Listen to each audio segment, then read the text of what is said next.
Good evening and welcome to the September 4th, 2025 meeting of the Town of Southampton Zoning Board of Appeals. This meeting is being held live and also via video conferencing in accordance with the Town Board's enactment of Local Law 14 of 2022. Our next meeting and those following will also be here in person at Town Hall and will continue to allow for remote participation, so please keep checking the town's website for updates and any new information. If you wish to view tonight's meeting live only and not participate, please do not join the Zoom meeting. Instead, go to the town's website for viewing access. With that, I'd like you to join me in the Pledge of Allegiance. I pledge allegiance to the flag of the United States of America and to the republic for which it stands, one nation, under God, indivisible, with liberty and justice for all. For those of you with us here tonight, in case of an emergency evacuation, please exit through the rear doors of this room to one of the staircases across the hall and continue downstairs and out to the main entrance. Do not attempt to use the elevators during an emergency evacuation. In case of a medical emergency, the automated external defibrillator and first aid kit are both located in the hallway on this floor opposite the elevator. Restrooms are located across the hall from this room. We'll begin this meeting with public hearings. We have applicants and members of the public here with us live and also standing by via Zoom webinar, which is being moderated by CTV. CTV will mute the speakers on Zoom until it's their time to give testimony before the board. Please be patient. If you find you're having difficulties accessing the hearing, visit the town clerk's meeting portal and click on the instructions link. Also, for those of you in the boardroom, please silence your cell phones and refrain from speaking to one another as it interferes with the recording of our proceedings. Tonight, board member Helen Burgess is participating via Zoom, and board members Kevin McDonald and John Rebhen are absent. A reminder that applicants, agents, members of the public speaking other than attorneys will be sworn in, will state their address for the record, and will offer their testimony as it relates to the application before the board. In order to consider properly every application before us tonight, individuals commenting on a particular application have a time limit of 3 minutes. Also, before handing in any submissions to the board tonight, please make sure the documents identify the ZBA application name and tax map number. The application name should also be written on your certified receipts. Unless otherwise stated, at the end of an individual application hearing, all applications will remain open for written comments for all purposes until a set date. Those written comments can be addressed to members of the board and sent via email, mail, and/or dropped off at Town Hall to the board secretary, Candace Cowell, in the building department. At this time, I'd like a motion to approve the minutes of our August 21st, 2025 meeting. Motion to approve. Second. Mr. Leonard. Aye. Mr. Macedonia. Aye. Ms. Kane. Aye. Ms. Burgess. Aye. Chair votes aye. John, do you want to take us through the agenda, please? Okay, application number 2 on the agenda, application of LHBH Properties LLC, 97 School Street, Bridgehampton, Suffolk County Tax Map number 900-86-2-7.5 will be re-advertised for September 18th. Number 6 on the agenda, application of Thomas and Linda Koshwa, 4 Quantuck Bay Place, Queog, 900-359-524.1 is withdrawn. Application number 7 on the agenda, application of Joseph and Janine Federico, 11 Collingswood Drive, Sag Harbor, Suffolk County Tax Map number 900-26-4.2 will be re-advertised for October 2nd. Number 10 on the agenda, application of 94 Dune Road Holding Corporation, 94 Dune Road, East Quogue, Suffolk County Tax Map number 900-385-1-37.7. I move to adjourn this application to December 4th. Second. Mr. Leonard. Aye. Ms. Kane. Aye. Mr. Macedonia. Aye. Ms. Burgess. Aye. Chair votes aye. Number 11 on the agenda, application of Watermill Building Supply Realty LLC, 1110 Montauk Highway, Watermill, Suffolk County Tax Map number 900-102-1-17.1. I move to adjourn this application to October 16th. Second. Mr. Leonard. Aye. Ms. Kane. Aye. Ms. Macedonia. Aye. Ms. Burgess.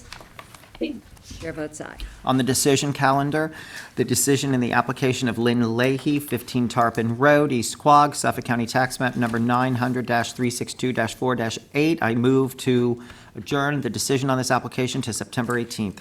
Second. Mr. Leonard? Aye. Ms. Kane? Aye. Mr. Macedonia? Ms. Burgess? Aye. Chair votes aye. Application of, the decision in the application of Brandon Josephson and Sarah Church, 22 Bay Avenue, Noyak, Suffolk County Tax Map Number 900-5-3-39. I move to adjourn the decision of this application to September 18th. Second. Mr. Leonard? Aye. Ms. Kane? Aye. Mr. Macedonia? Ms. Burgess? Aye. Chair votes aye. The decision in the application of Matthew Walsh, 126 Noyak Path, Watermill, Suffolk County Tax Map Number 900-81-1-4.3. I move to reopen this application for written submissions. Second. Mr. Leonard? Aye. Ms. Kane? Aye. Mr. Macedonia? Aye. Ms. Burgess? Chair votes aye. I move to close the application of Matthew Walsh for a decision later tonight. Second. All in favor? Aye. Opposed? Motion carries. The decision in the application of Marion E. Flanagan, 60 Summit Boulevard, West Hampton, Suffolk County Tax Map Number 900-354-4-7. I move to reopen the hearing on this application for written submissions. Second. Mr. Leonard? Aye. Ms. Kane? Aye. Mr. Macedonia? Aye. Ms. Burgess? Chair votes aye. I move to close the application of Marion E. Flanagan for decision later tonight. Second. All in favor? Aye. Opposed? Motion carries. The decision in the application of Matthew and Tracy Marafi, 79 Inlet Road West, Shinnecock Hills, Suffolk County Tax Map Number 900-176-1-6. I move to adjourn the decision of this application for September 18th. Second. Mr. Leonard? Aye. Ms. Kane? Aye. Mr. Macedonia? Aye. Ms. Burgess? Aye. Chair votes aye. The decision in the application of Elizabeth Girardi Schoen, 11 East Denellen Road, Hampton Bays, Suffolk County Tax Map Number 900-299-1-26.1. I move to reopen the hearing on this application for written submissions. Second. Mr. Leonard? Aye. Ms. Kane? Aye. Mr. Macedonia? Aye. Ms. Burgess?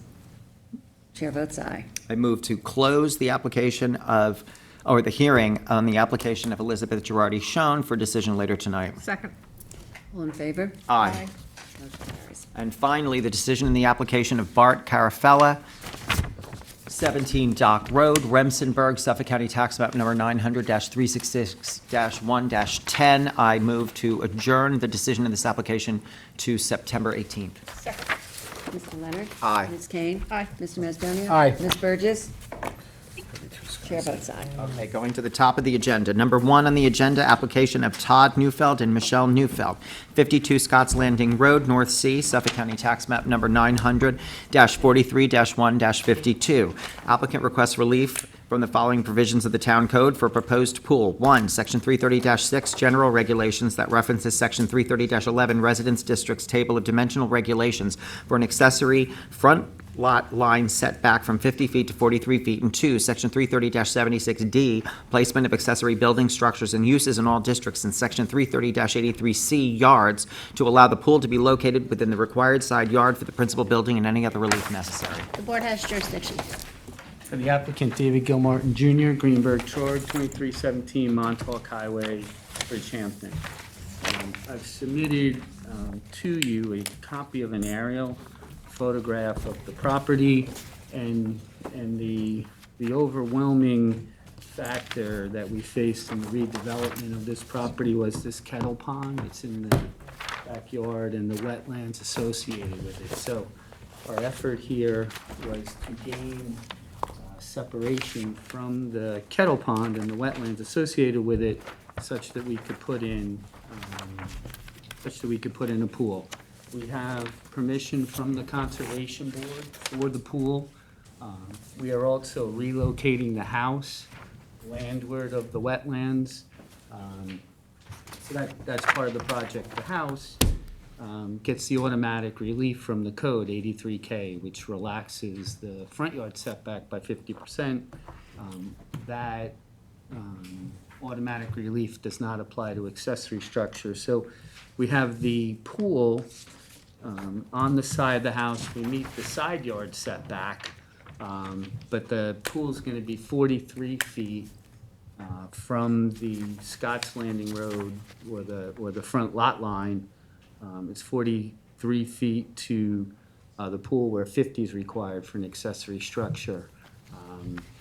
Again, the main reasoning for that is the wetlands. We were able to maintain a 75-foot setback, and that was acceptable to Marty Shea. And if you're familiar with that process, it's not an easy process to get through. I would say as you look at the aerial, the character of the neighborhood is that there are a lot of houses improved with pools here. Pools are part of the definition in the zoning code of accessory structure. And again, you're able to meet the side yard setback requirement.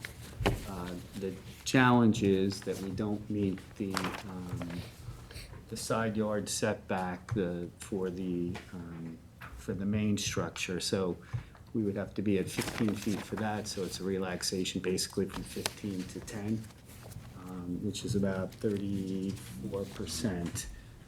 The benefits here, I think, are pretty clear. It would allow the applicant to have a pool on the property, and I can't see any detriment since we do meet the side yard setback.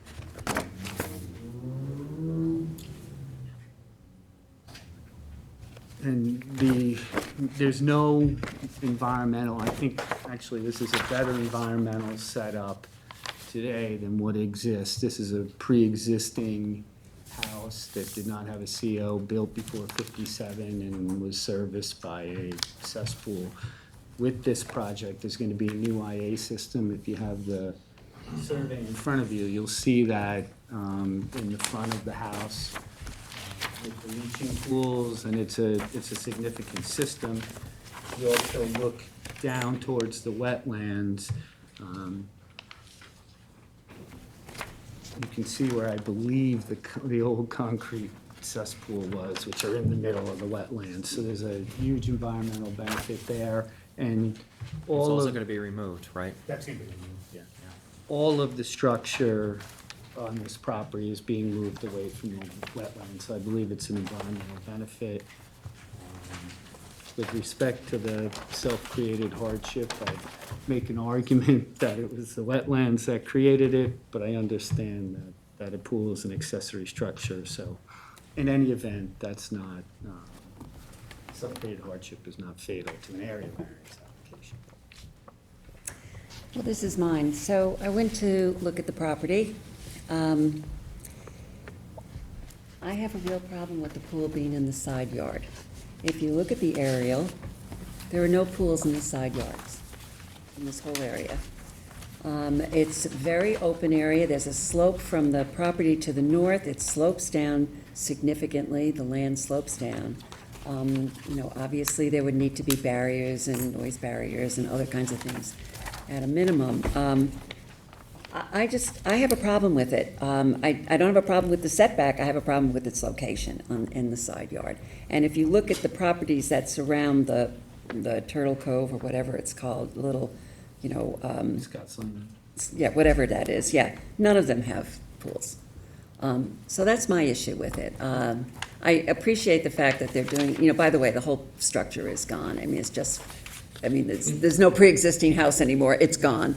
And they've got, it's completely destroyed, they so. have a building permit for the house. Yeah, no, I understand, yeah, and I think the good stuff that you're doing with the house is really very positive. I mean, you're doing a lot of stuff for the environmental benefit, but I just have a problem with the pool being in the side yard. And I realize that you're compromised because you've got the wetland setbacks and all the other stuff. It just may be that this is one of those properties that you just can't have a pool. I mean, that's only me, David. I Right. mean, I don't know how the rest of the board feels about it, but I have some I would real say the other, concerns. the other pools that we look at here are not impacted by That's right, wetlands, they're not. The properties are not impacted by the wetlands, but sometimes a property, because of where it is, has different kinds of hazards on it that make it difficult to do what you want to do. So that's my point. Understood. We've reduced the size of the pool. They're The pool's not large. 20 by 40 is standard, this is 15 by 32. I understand. We tried It's to not be a large sensitive to It's very close to the property line. There's no vegetation between the two properties at this point, very limited. As I said, the property slopes down. I mean, it's real exposure. And actually, where the pool lines up is right by where the house is, in the next-door neighbor. Most of those homes are set back further because they're older homes, and they were set back further. So the pool is pretty much, contiguous with, where the house next door is. But that's like my point, and I'm sure the other board members have other, Is this a situation where you think vegetation might cure the concern you have, or not really, shielding? My clients are here, and Yeah, I'm no, certain. I understand. They're on Zoom. I just think it's problematic, even with vegetation. Clearly, at a minimum, there would have to be some significant vegetation. Pools are noisy, 10 feet from the property line, close, right, lined up with the house next door, and it's in the side yard. So the side yard is my concern. If we weren't squeezed by the wetlands, the house would be here. We could put the pool here 10 feet from I the understand. lot line. I right? So it's. I understand that the wetlands make it a problem, but my concern is that this is a Well, piece my- of property my that point- has some difficulties. My point with that wasn't about the wetlands, it was that, that we could put a pool 10 feet away if the wetlands weren't there, that's the normal setback that's anticipated. This is an R15 zoning district. Right? So that's where, sort of the rub comes in is if we move the house up and move the pool back a little, I think we could, I don't know that we could achieve it by moving the house forward. It's at 37 feet. It's a 50-foot setback, so you can move it to 25 under 83K. And, but I think you're ending up with the same thing. And I think the setback of the house is appropriate if you were in that.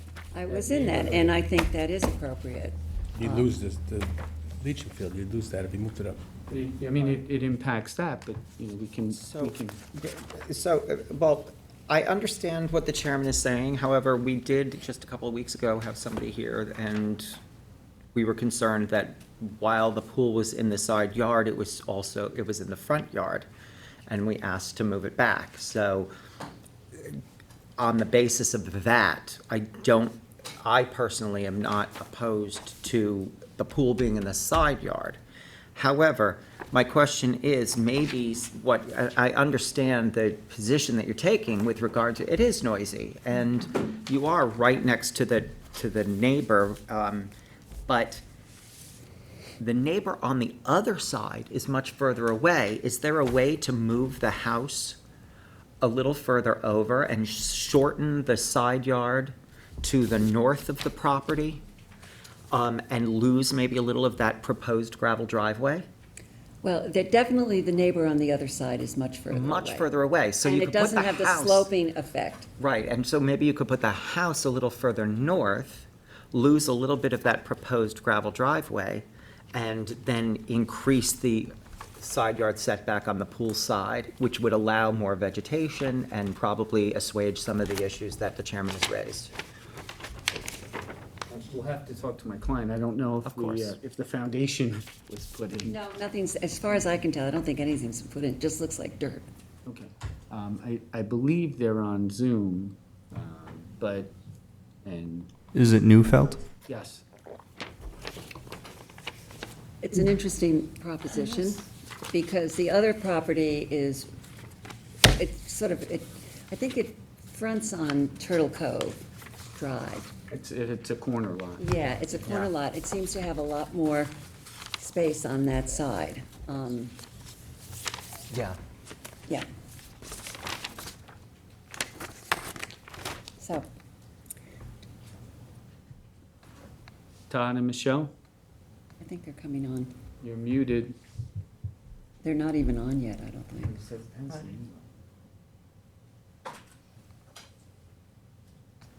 Hi, good evening.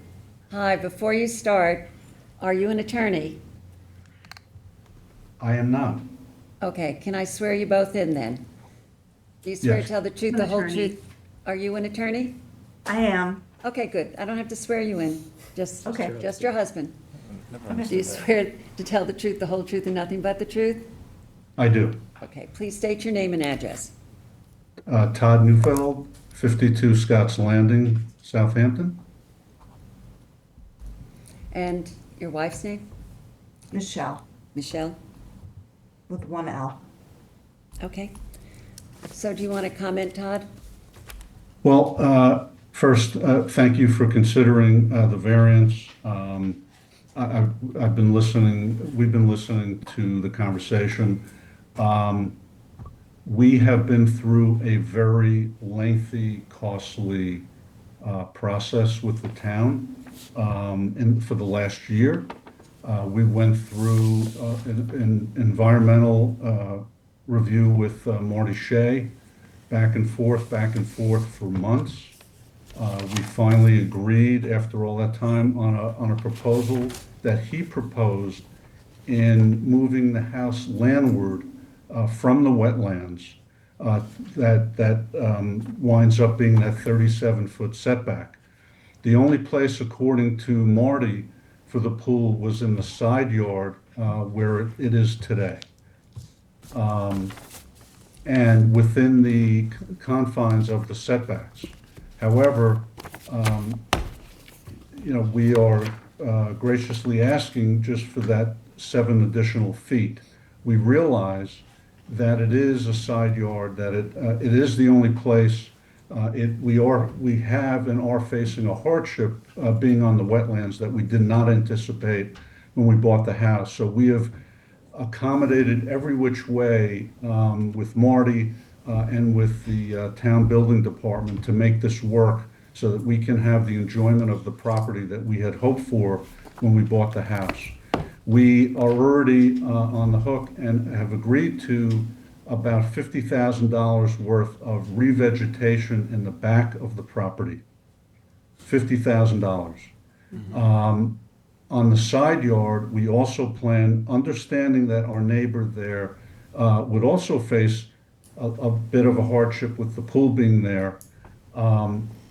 Even though it's within the setbacks and our right to do it, we plan to add significant vegetation, spruces, etc., to buffer the neighbor, as well as fencing, which is required. But we do plan to put in significant spruces, not only for our privacy, but for the privacy of our neighbor. And we do, after an exhausting year process this last year that started July 24, we really would appreciate and your understanding of what we've been through, and to have to go back to the drawing board to move the pool to the other side, to restart the process with Marty Shea and the building department would be an additional hardship on us after what we've gone through. And as well as the fact that our builder, the building department and Marty have approved everything already. We were starting construction on Monday. The house was raised on the 31st of July. We had another slight delay with the building department, but we were approved. We're approved across the board. This is the one variance that we needed, just of 7 feet, to help us get the It's, pool. in addition to 7 feet, it's the location of a pool in a side yard, which is another variance required. Right, and sir, if I want to clarify something for you. You said that to move the pool to the other side, that was not at all what was suggested. My suggestion was moving the entire thing, with the pool being where it is, 5 feet, so that you don't need the setback relief on the southern side of the property. Just move the entire house and pool as configured 5 feet 5 That's it. feet to the west. towards the north. What are you saying is the north? Well, By when you're looking at Turtle the Cove. survey, towards the northeast, This isn't the north arrow. northwest, whatever, Toward the proposed gravel driveway. towards the proposed north lot line. So all that does is increase the side yard Increase the setback. side yard, it gives you another 5 feet But it on the still side with the doesn't pool. solve the problem that It- I have, which but it- is, you know. But that was what I location. just proposed. Right, If right. you move the entire thing, you don't require the side yard setback on that side. You have extra room for additional vegetation. And by shortening the side yard to the north, you're shortening it on a side where the other neighbor is very far away. That's just a Well- suggestion. It doesn't fix the side yard, you're right. if I It may- doesn't fix if I the may, side yard. It moves But it away. it does fix the side Well, it yard. does fix it You're because you don't need the entitled to have a relief. Pool in the side yard, this meets the side yard setback. And then you don't have to deal with it. What the objection is the required side yard, which frankly, I've never understood why there's a required side yard. Right.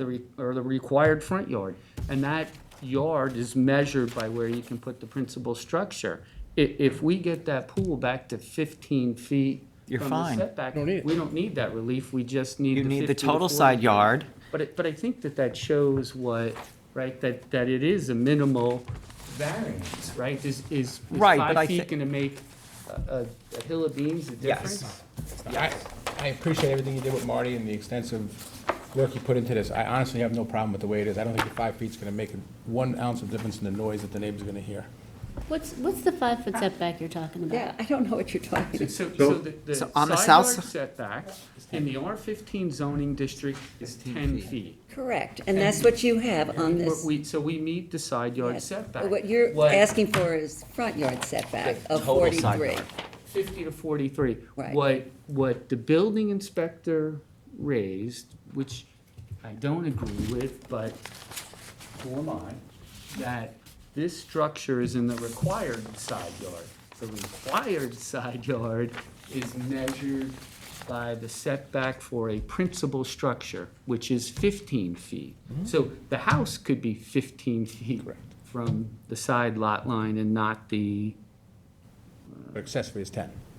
The accessory is 10. That's what So it it's, is. I mean, it complies with the side yard setback, which in the R15 district, zoning district, I understand is Well, tight, don't- but they're tight lots. I mean, am I misreading this, that it says here, to allow the pool to be located within the required side yard for the principal building?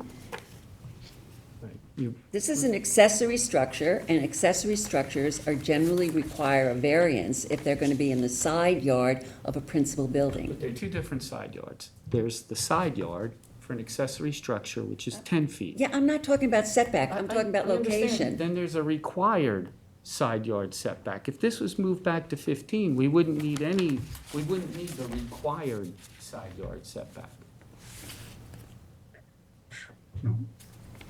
I'm confused because this is an R15, and I get for accessory structures, an R15 is a 10-foot side yard setback.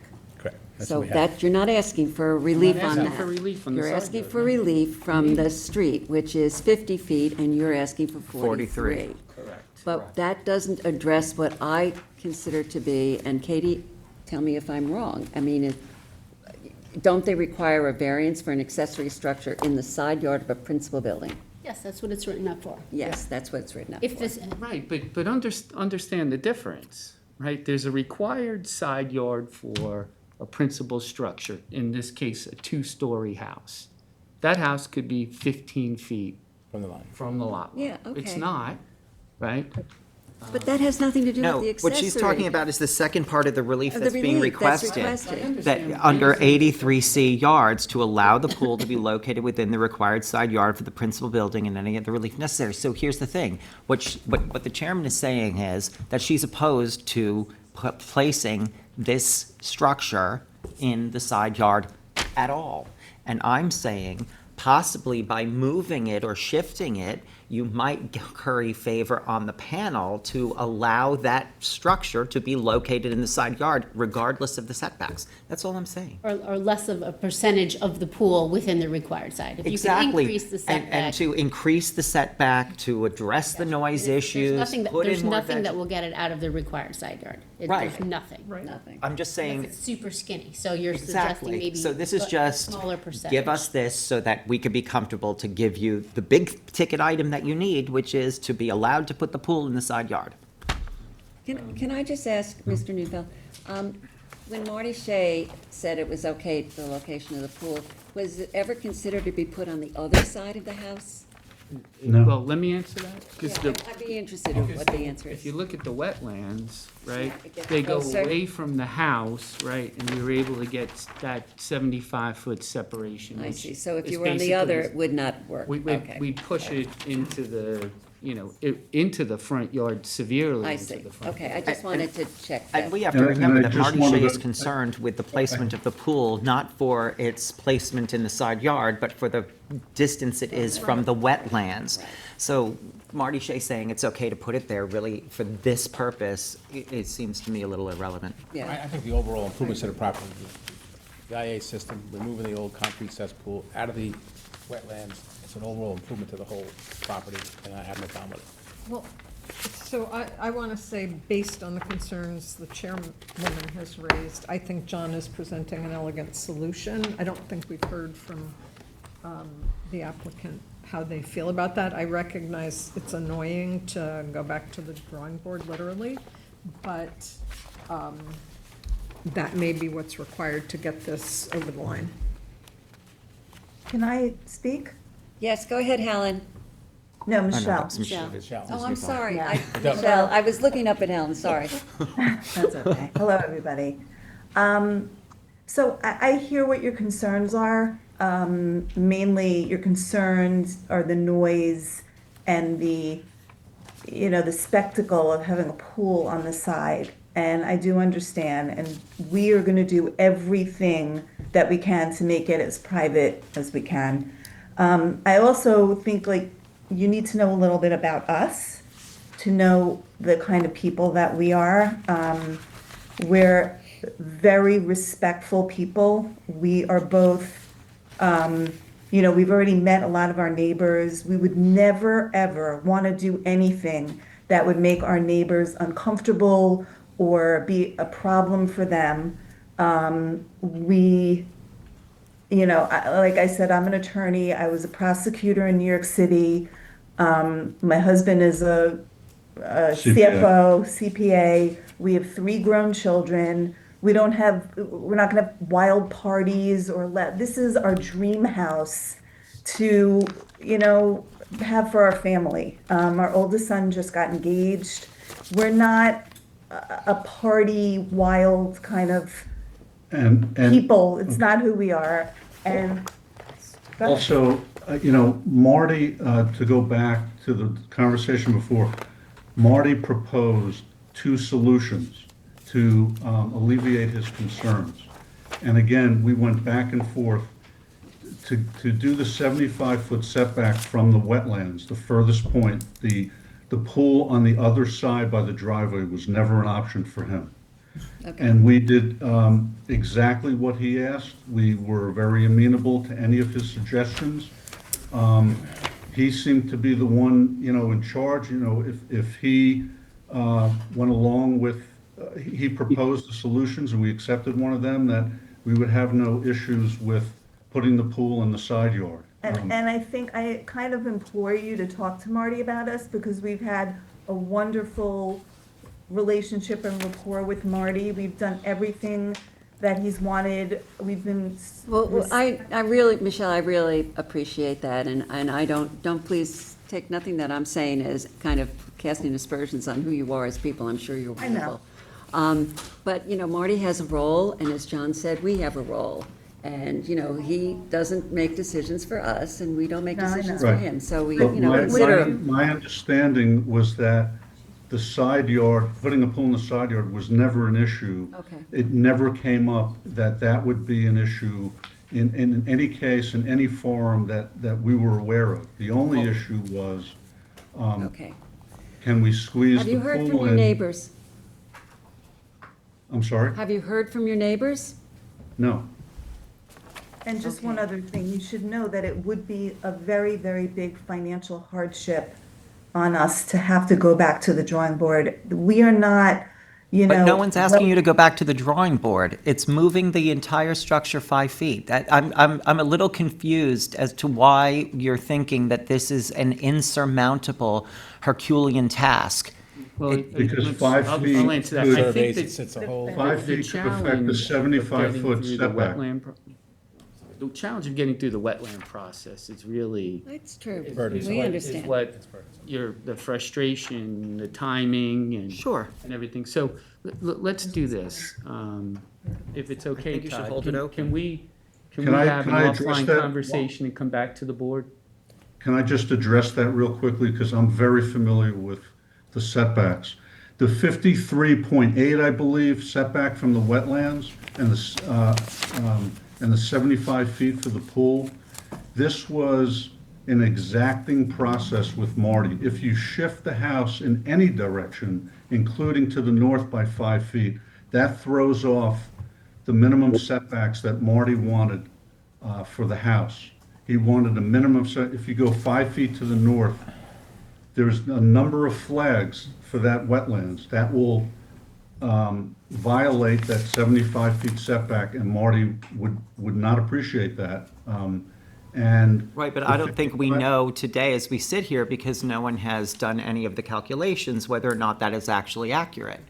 So I think it would behoove us to find out whether that's accurate first, and then present that to the board as a hardship that would mean that you should be entitled to approval of your application as it's posited. The other thing is that, you know, to enhance your application, it would be helpful to have a landscape plan presented and some kind of a, you know, how you're going to address the closeness to the side yard with it being in the side yard.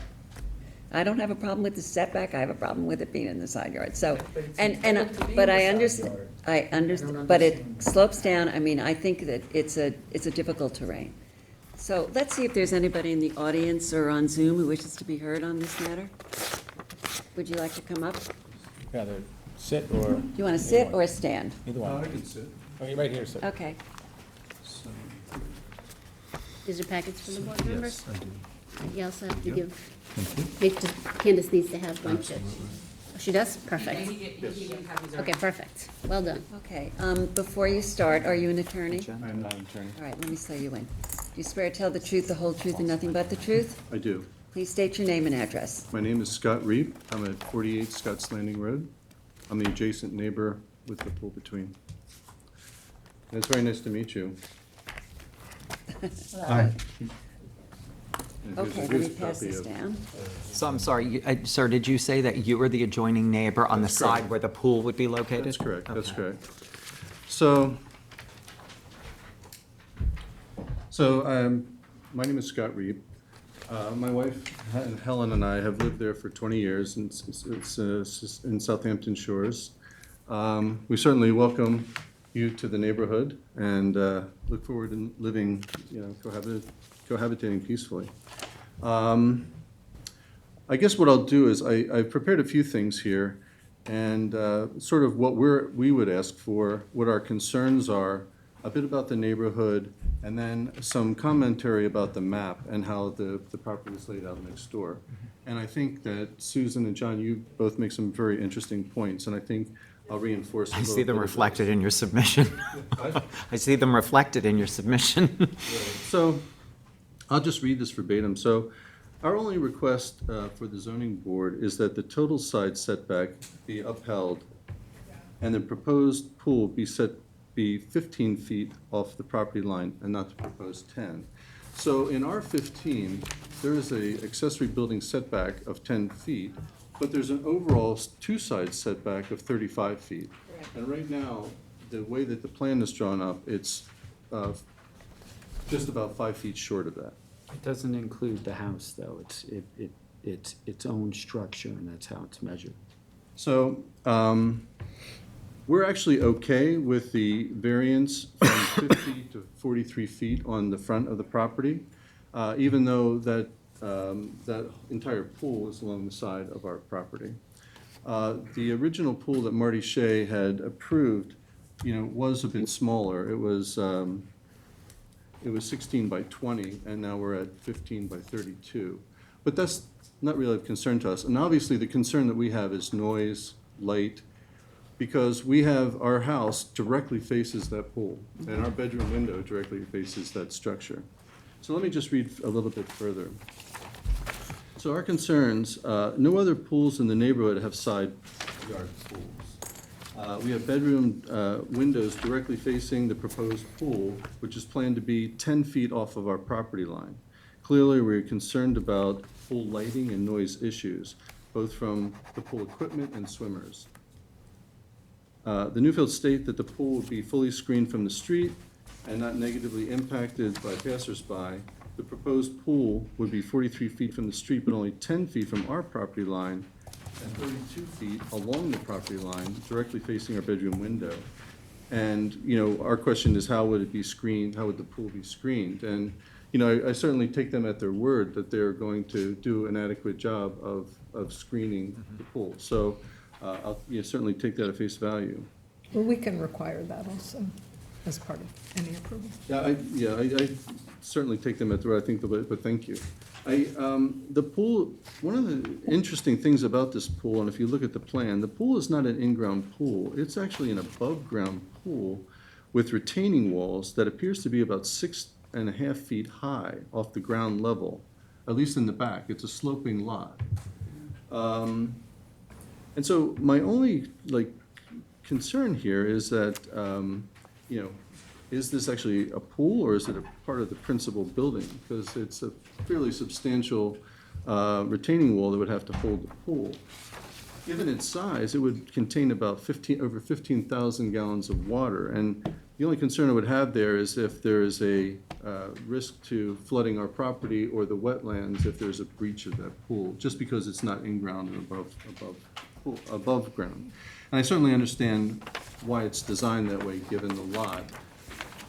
But we knew that when they purchased the property, they knew it had a wetlands restriction. Now, just to quickly characterize the neighborhood itself and how it fits in. And I'm looking at sort of our block on both sides of the street for a block. The Southampton Shores is about 180 homes, but I'm looking at 16 homes that are in the relative vicinity.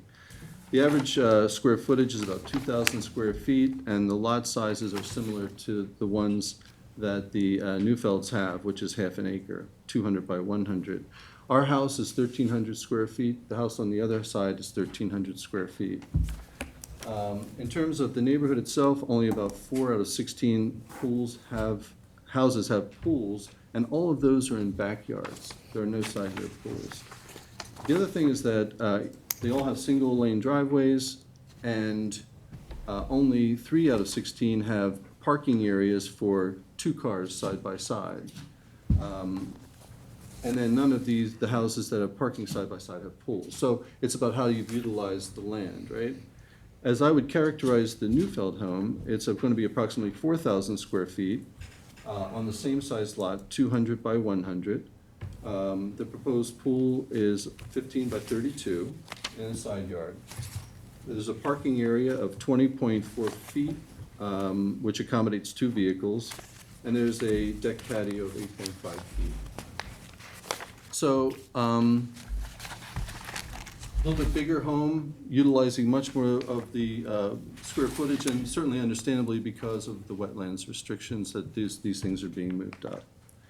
So I have a graph that actually lists all of the addresses and sort of backs up some of the things I've just said. I also have responses to what's in, but I'm not going to go through that. I'm going to leave that to you. But I'd like to just turn to the schematic at the end, because this is sort of the crux of the issue. So if you look at how the wetlands restrictions have moved the necessity to have the development in the front of their lot.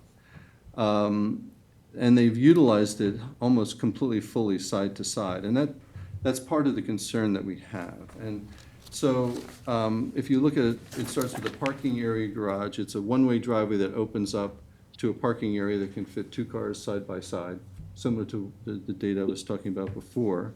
The house would be 46.1 feet wide. then a 8.5-foot patio, then a 15-foot pool, and then a 10-foot setback. For R15, the overall setback has to be 35 feet. So that's the requirement that falls short. And so our solution would be make it a one-car driveway instead of two for parking spaces on the north side and be able to shift that up. Now, I can't speak to wetlands and distance and those types of things, but I'm trying to find solutions that work for both of us, because we are very concerned about noise right off of our bedroom window on the side of our property. Let me ask you, if that setback on the pool side, on your side, was increased to 15 feet, would you drop your objection to the total side yard of 35 being required? Because in this configuration, you're never going to get that. Yes, I would, You would? because, and how they resolve that is really up to them. And there's a number of different things that they could take away from to make that. And you think 5 feet is not 5 feet, but like when you have a large pool that's 10 feet off your property line, and again, we have bedroom windows on that side of our house, you know, we are concerned about noise and light. Absolutely, and 5 feet will give you ample space in Well, we'd order have to to put see in what additional the- vegetation. You know, what the landscaping plan would Yeah. be. Absolutely. So, David, I see in the wetlands permit, it did say to construct a 16 by 20-foot pool. We reduced it. You reduced it to 15 to 32. It's overall not reduced. Reduced it in Yeah, width, it's- but not in length. But not in length. You increased it in This length. is the original, that's the one from the wetlands. Well, I mean, additional I'm 12 just feet, saying, you yeah. know, since, It it was- affects the front yard setback. Right, that's what, the front yard setback going from 50 to 43 is 14%. As we got moved forward, that was the theory behind it, and I think it's been updated, the the permit's been wetlands updated. permit has been updated. Oh, we'd like to see Yes. a copy of that, Yeah. if we It could. has. That would be good to have in the file. The other thing is, just before we go too much further into this 35-foot total side yard setback is a fiction. That's not part of what the building department said that we needed for relief. And the measurement of that is each side of this structure. It doesn't Principal include- structure. It doesn't include the house. So we meet the 35, that wasn't what was requested. But it seems like everybody's willing to compromise that, so I think that Well- solves itself, Okay, possibly. let me just see, is there anybody else in the audience who wishes to be heard on this matter? Just wanted to, if I could just Go say ahead, one yeah, comment okay. on that last thing. But in their own paperwork, the Newfield said that they're looking for a setback, side yard setback relief from 15 to 10 feet, and total side yard from 35 to 30.4 feet. Right, so we put in an application not asking for it. The building department responded saying we needed it. So we put that in the application, and then subsequent argument. And I said, we don't need it because it's the structure. So it did not end up in the legal. A little But bit again, everybody's confusing. willing A little to bit work with confusing. it, so. Is there any, okay, thank you very much, Mr. Reed. Thank you. Is there anybody on Zoom who wishes to be heard on this matter? No one has their hand up. Okay. So, David, you were going to make a suggestion about possibly getting together with your client. Todd, I think we need to talk about this and change the plan if that's acceptable. And perhaps you guys could talk about some kind of landscaping that, Well, Yeah, I take can I the raise word one you know, we question? want to, Yeah, I'd like to, if we didn't come to the ZBA, would we have still required a variance to have the pool on the side yard? Yes. Okay, that was never I'm mentioned sorry, to us. but I can Yeah. understand that maybe it wasn't explained to you, but yes. So then, in that case, we are amenable to this alternative, to shift the house 5 feet, even though it's gonna be costly to us and it's gonna be time Well, consuming. we're not, And Todd, we're not talking about shifting the house, but we can get Oh. into the details of that. Okay. All right, so But you again, want to have I'd an like- opportunity to meet with your client, perhaps talk with your neighbor, come up with an acceptable plan of dealing with the, landscaping, the noise abatement, that kind of thing, and And the distance from and the the distance pool and to whether the that lot is, line. and whether that actually impacts your conservation board permit, so.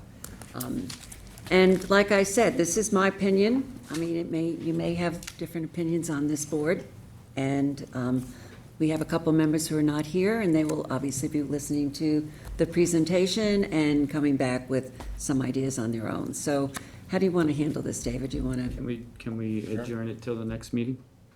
Okay, 9:18. Tough.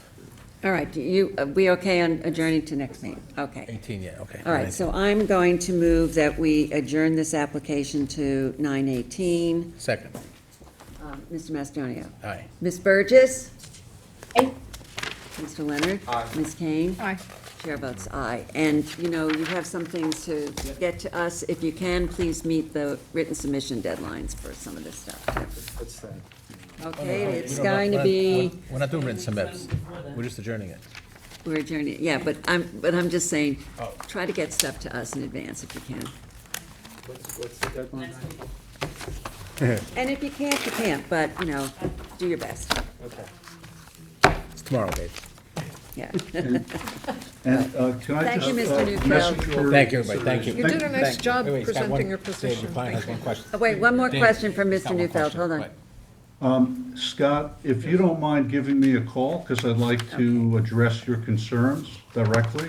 Okay, Absolutely, we want to work with you. okay, so Yes, they're gonna, if you the can, let me attorney give is you- going to talk with him, Mr. Neufeld, and they'll Okay. make Okay. arrangements All right, for you great. guys to get together. We All right, we thank you. appreciate everyone's time. Thank you Thank very you. much. Okay. you. Number 3 on the agenda, the application of Aurelio Galvis and Yasmin Rojas, 161 Wakeman Road, Hampton Bays, Suffolk County Tax Map Number 900-266-1-14. Applicant requests the following relief from Town Code Section 330-11.2 Special Standards for proposed accessory apartment on a non-conforming lot. 1, lot area from 30,000 square feet to 20,449 square feet. 2, lot width from 84 feet, 70% of 120 feet, to 75.1 feet, and 3, an accessory side yard setback from 14 feet, 70% of 20 feet, to 10.2 feet, and an accessory rear yard setback from 14 feet to 13 feet for the detached garage and any other relief necessary. Board has jurisdiction. Okay, let me swear you in. Good to see you again. Do you swear to tell the truth, the whole truth, and nothing but the truth? I do. Okay, please state your name and addresses. Road, Southampton. Shannon Bradley, 15 Cove Road, Southampton, New York. Okay, Shannon, are you taking the lead on this? Okay, so you want to tell us about the application? Sure. So good evening. My name is Shannon Bradley, and I am the agent for Aurelio Galvis and Yasmin Rojas. We have a proposed project that consists of turning an existing garage into a proposed accessory apartment. The applicants request relief from Town Code Section 330-11.2F Special Standards for a reduction in lot area from 30,000 square feet to 20,449.91 square feet. The total lot area relief amount would be 9,550.09 square feet, and a lot width reduction from 84 square feet to 75.1 square feet. The total amount of that lot width relief requested is 8.9 square feet. If necessary, the applicants also request the relief of 330-11, which is the Residence District's Table of Dimensional Regulations for a side yard setback total aggregate to be reduced from 35 to 31.2, which is on the one side, it's 14 feet down to 10.2, totaling an amount of 3.8 relief requested, and a rear yard setback reduction from 14 feet to 13 feet, totaling 1 square foot of the rear yard setback relief. The subject premises is located at 161 Wakeman Road in Hampton Bays, Town of Southampton, County of Suffolk, State of New York. The property is identified on the Suffolk County tax map as 900-266-1-14 and is 20,449.91 square feet in an R20 zoning district. The subject property consists of a single-family home, two-story residence with 4 bedrooms and two and 1/2 bathrooms, or 2.5 bathrooms. The subject application is a type 2 action under State Environment Quality Review Action, SECRA, and relevant provisions of the Southampton Town Code. The property is a medium-sized lot conforming to the R20 zoning. It has 1 front yard, 2 side yards, and 1 rear yard. The proposal is to convert an existing garage into an affordable dwelling unit, ADU accessory apartment. This apartment would have 2 bedrooms and 2 bathrooms, adding much-needed affordable housing to an area where it is very much needed. It is in a neighborhood that is surrounded by many principal structures that already have accessory dwellings on the property. The applicants don't feel that there will be any undesirable change to the character of the neighborhood, nor will detriment to nearby properties be created by granting such relief, as the neighborhood already consists of many similar structures with the accessory apartments on the property. The benefit sought by the applicant cannot be achieved by any other method which is feasible for the applicant to pursue. The relief request is not substantial, considering that the garage structure already exists and it is not being made bigger. The proposed variance, based on the facts and circumstances of this particular application, we feel will not have an adverse effect or impact on the physical or environmental conditions, and the variance requests are not self-created as no construction has begun. The applicants and I would like to thank you for your consideration, and I'm happy to answer any questions that you might have. Thank you. Okay, John, this is yours. You want to take the lead on this? Yeah, I just have a couple of questions. So first of all, how long has this garage been there? The garage Pre-existing, right? is pre-existing, and just let me get to the face page for that. Existing means prior to 57. Oh, It's no, not- I mean, I'm Yeah, it's sorry, not I'm sorry, I'm pre-existing, sorry. but I it's mean, existing. it was already built. It's Yes, built. excuse It's me, I as apologize, I built, misspoke. And it is, 71, I think it says. You've got Yeah, a C of we O have- for a garage. we have 1971. Okay, so it's been there since 1971, it's been in the exact location since then. Correct. Okay. How is this ADU going to be used? Is it meant for family? Is it going to be rental? It's gonna be a rental. Okay. Eventually, it could be, worked in for family, the, I think we'll just put a what are those packages or were those single? They're just single, it's just a picture. Okay, You want a so copy? I need to I when got- you get a chance. Sorry, I thank have you. an extra. These look the same, this looks different. Okay,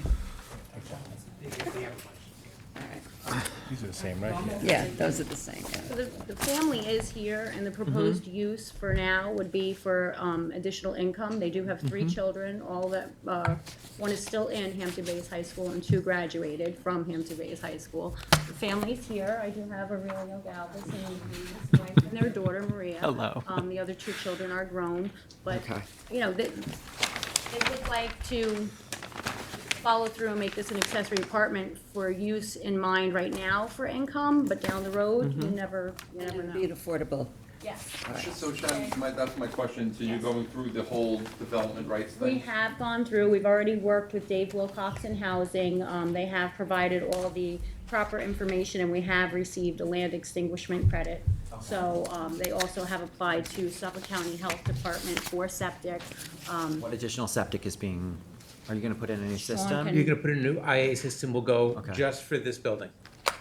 Right. And when you said it's going to be affordable, is, Well, it's an affordable ADU, so when you get the credit from Dave, I believe you have to provide affordable Okay. housing, otherwise you won't get the Okay, credit. They've already perfect. received the credit. you know, I'm a firm believer in Yeah. that public policy of creating affordable.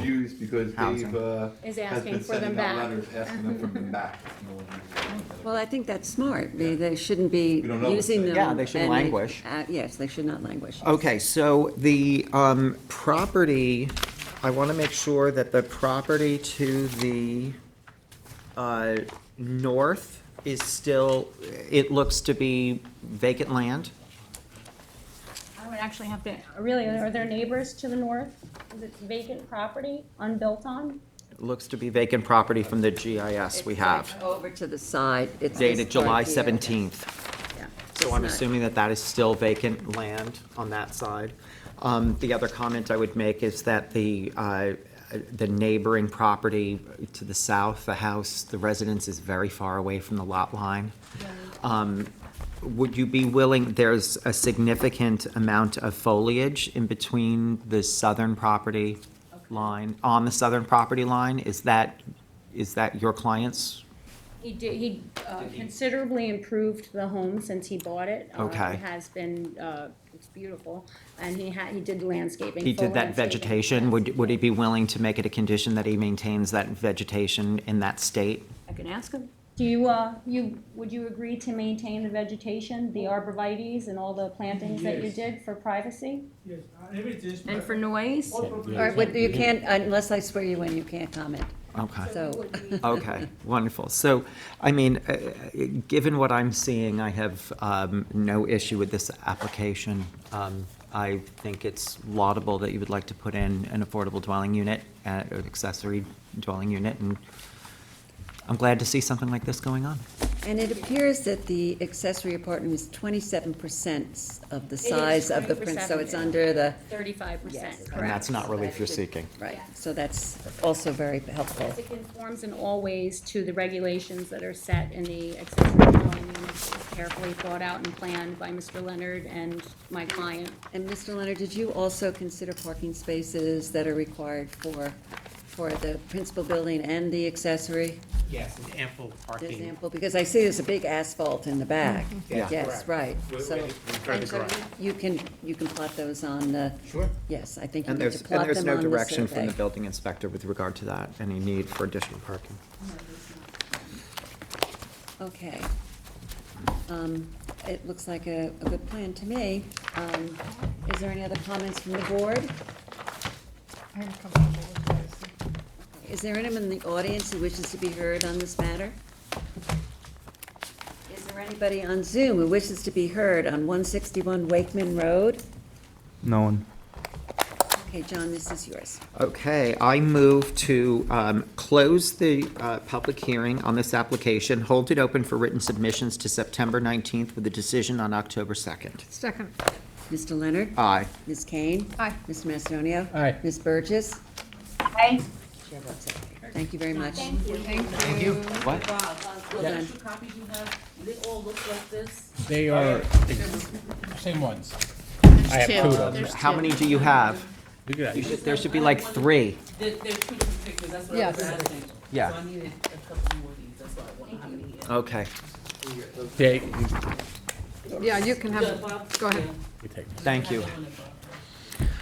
Okay, number 4 on the agenda, the application of Stonehenge Investment, 98 Royal Avenue, Flanders, Suffolk County Tax Map number 900-148-2-30. Applicant requests relief from the following provisions of the Town Code to legalize an existing detached garage on a non-conforming lot and any other relief necessary. 1, Section 330-6, General Regulations that references Section 330-11, Residence Districts Table of Dimensional Regulations for an accessory side yard setback from 8 feet to 7.7 feet. And 2, Section 330-84D, Pyramid Law for a sky plane encroachment to the south of 52.4 cubic feet and any other relief necessary. Board has jurisdiction.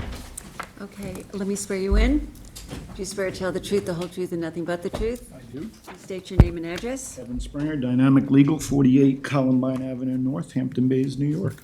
Okay, Kevin, you can start us out. Okay, try and make it nice and quick for you, because I don't think there's a whole lot going on here. So we have obviously we have a non-conforming lot here in an R15, I think we're R10 actually. The house, we just actually received the pre-existing CO. This house was bought from an older gentleman who unfortunately at the time it was bought was on probably what you would say is last few legs.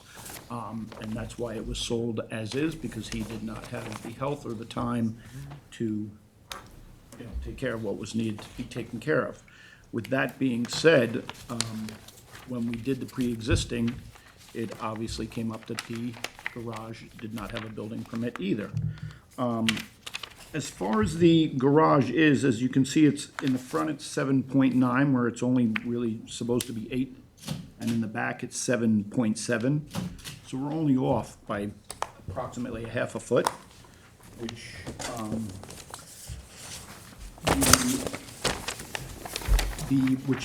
because of that, though, that brings in the 52 feet of the pyramid, which is really just the eave that hangs over the edge. There's the length of the garage, which you should have a plan there for it. It's very, very minimal. Everything on it is very minimal. I have spoken to 3 neighbors. So we have the neighbor to the north. He has absolutely no objections. And then the 2 neighbors directly across, because it's split, it's right in the middle there. And neither one of them, they're both like, nope, we have no problem. It's been there for a minimum of 40 years. It's not something new. It's in pretty good shape. In hindsight, it may eventually actually even get knocked down if they decide to do a different house. But everything is very old on the property. The house itself is many, many years, probably 60, 70 years old. So I don't have anybody who has any objections. In the neighborhood, it's actually I would say very standard. I don't like that particular phrase, but there are multiple houses and I printed out just 2 of them, where the garage, one was granted a variance from 10 feet to 6 feet, and then another one was also the same, where it was 10 feet to 6 feet. I can give these to you. So as far as the neighborhood, it's not changing anything. It's not dilapidated, it's not falling down. I mean, it's in fairly decent shape for the age it's in. It just happens to be a half a foot too close. I will tell you, though, also in the back, you'll see a shed. That is obviously being removed because that is never going to meet, and that is in disrepair. So that is going to be removed, if it hasn't already. And the shed would come down and not be replaced, correct? No, they would never give us that shed. Right. John's not gonna give me that shed. No, it doesn't matter. As opposed to me, who would give you a shed? No, it's. Never the pool in it. What's that? You would. No, but, yeah, I mean, it is dilapidated. That shed is, Okay. if it's And not so it's down- going to be removed, and it's going to be a condition of a variance, Yes, obviously. yes, without a doubt. So Julie, this is yours. Do you Yeah, want no, I think other than the condition that the shed get removed, if it hasn't been already, I am comfortable with this. There's just one thing you said that I wanted Katie to ask you about. So assuming you get approval for this variance, the comment that you made that at some point they may change it up, rebuild, whatever, that has nothing to do with, that would be a whole secondary request. But we would say that If- any subsequent, construction would not benefit from this, relief. Correct. Well, there is a couple ways to look at it. I mean, if you are building a new house, the only way you could actually keep the garage is if you kept that side of the foundation there. You would have to keep that in order to keep the variance. If you took that out, that variance just, No, you'd have to keep the whole building. right, and then once, Keep the whole building, not one side of it. The okay. variances are granted as for the buildings and structures well, as yes, shown you're right, on the 'cause it is- survey, yes, 'cause it as is referenced not- by the So if plans. that garage comes down, the pyramid relief Is disappears. extinguished. It Yes, disappears. extinguished, You're and then starting you from have to scratch. start a whole new project, and whether you need variances or not for it is, that's, TBD. Right. yeah, to be determined. Okay. No, those were my questions. Are there any other questions on the board? No. Is there anyone in the audience who wishes to be heard on on the Stonehenge property at 98 Royal Street, Royal Avenue? Anybody on Zoom? No one. Okay, Julie, this is yours. Yes, so I'm going to move to close the public hearing, keep it open until 9:19 for written submissions, with a decision slated for October 2. Second. 10-2. Ms. Kane? Aye. Mr. Leonard? Aye. Mr. Mastonio? Aye. Ms. Burgess? Chair votes aye. Okay, thank you, Kevin. Thank you. Amen. Oh, you're not? Number 5 on the agenda, the application of Ira Schwartz and Bonnie Oglensky, 25C Oakhurst Road, Hampton Bays, Suffolk County Tax Map Number 900-191-1-17. Applicant requests relief from the following provisions of the Town Code for a proposed two-story addition on an existing dwelling on a non-conforming lot. 1, Section 330-115C, continuance for a principal rear yard setback from the existing non-conforming 30.04 feet to 23.5 feet, and 2, Section 330-84D Pyramid Law for a sky plane encroachment in the amount of 1,867 cubic feet, 1,177 cubic feet to the west, 1,268 cubic feet to the east, and 302 cubic feet to the south, and any other relief necessary. The board has jurisdiction. Let me swear you in. Do you swear to tell the truth, the whole truth, and nothing but the truth? I do. Please state your name and address. Kevin Springer, Dynamic Legal, 48 Columbine Avenue North, Hampton Bays, New York. Okay. Kevin, you want to start us off on this? Okay. So we have here, it's a two-story, two-bedroom house, small house. If you're familiar, I don't know if anybody's been to this property, but if you're familiar with this area, the houses are, there's quite a few of them going in both directions where there's 2 or 3 on each strip, all going towards the water from Oakhurst. Some have just a single, some have 2, some have even 3, such as we have, which obviously makes it a little bit difficult, to do much. As you can see, the addition is, we're only bumping it out 6.5 feet, not even. And 20 feet across, keeping it within the actual confines of the actual foundation and structure as it is. Part of the main thing I want to address is the pyramid, because if you look at the elevations, you can see that because the house, the property slopes. Sorry. That's okay. The property slopes from Oakhurst towards the water. So the front of the house, well, it's really not the front because the front is the side yard, but if you look at the elevation, you can see that there's a lower level, which is why there's considerable more pyramid, because our average elevation is so much lower. But still, Can I just stop you for a second? I didn't seem to get the plans. I think John has it because he's. I the got them lead. I today. got no plans, so we have not seen any elevations, unless I you, have extras. unless you did it as a submittal I tonight. got them tonight in the submittals. So we haven't had a I chance to haven't take a really had a chance to review them, which is a problem, I think. I don't know if you submitted any of that. What? I said, I don't know if you submitted 11/17. Yeah. All right, so I'm just saying that we're going blind right Well, I now. have extras if you want. Well, okay, Yeah, but look at I'm just them saying, we haven't had a chance to take a look at them. Yeah, and I think that that's an ongoing problem that we really Yeah. need to address in terms of, closing hearings when we've received plans that 10 minutes before the hearing starts. The in submittals the for submittal. today's, Yes. okay. Right, but it's still a problem to get it 10 minutes before you. Make sure everybody had. Yeah, their We get copy. it we when should, they're it's sitting in the there. submittal. That's where I have it. But that's a problem. Yeah. Okay, just letting you know. Not I your mean, problem. it just council's holding it open and Yeah. considering. Yeah, all right, but go ahead, you can Sounds make to the me. presentation, but I'm just saying. Well, I will, because you don't have it, I will explain it to you here, is if you see where I was sitting, this is an actual lower level. It is not a basement, it's just a lower level. But you see how this is where the elevation is, so this line comes up. So the roof line, we're just maintaining the roof line for an extra 6.5 feet outward. So it maintains what is already there. It just happens to be more of the encroachment is because of where the average elevation falls, which So is, what is the current encroachment? Because that was one of my problems. Yeah. I did not see well, I didn't see There a is variance nothing- for it. no, there is, we went through this, I foiled it multiple times, there is, doesn't say anything. There's no variance for the current pyramid encroachment, It's been and built what like is that, that. and how long has it been built like that? Oh, it's been, I'll tell you right now, Oh, this one was, this has been a while. This is not a new house by any stretch of the imagination, let me just see something here. I just had it. Too.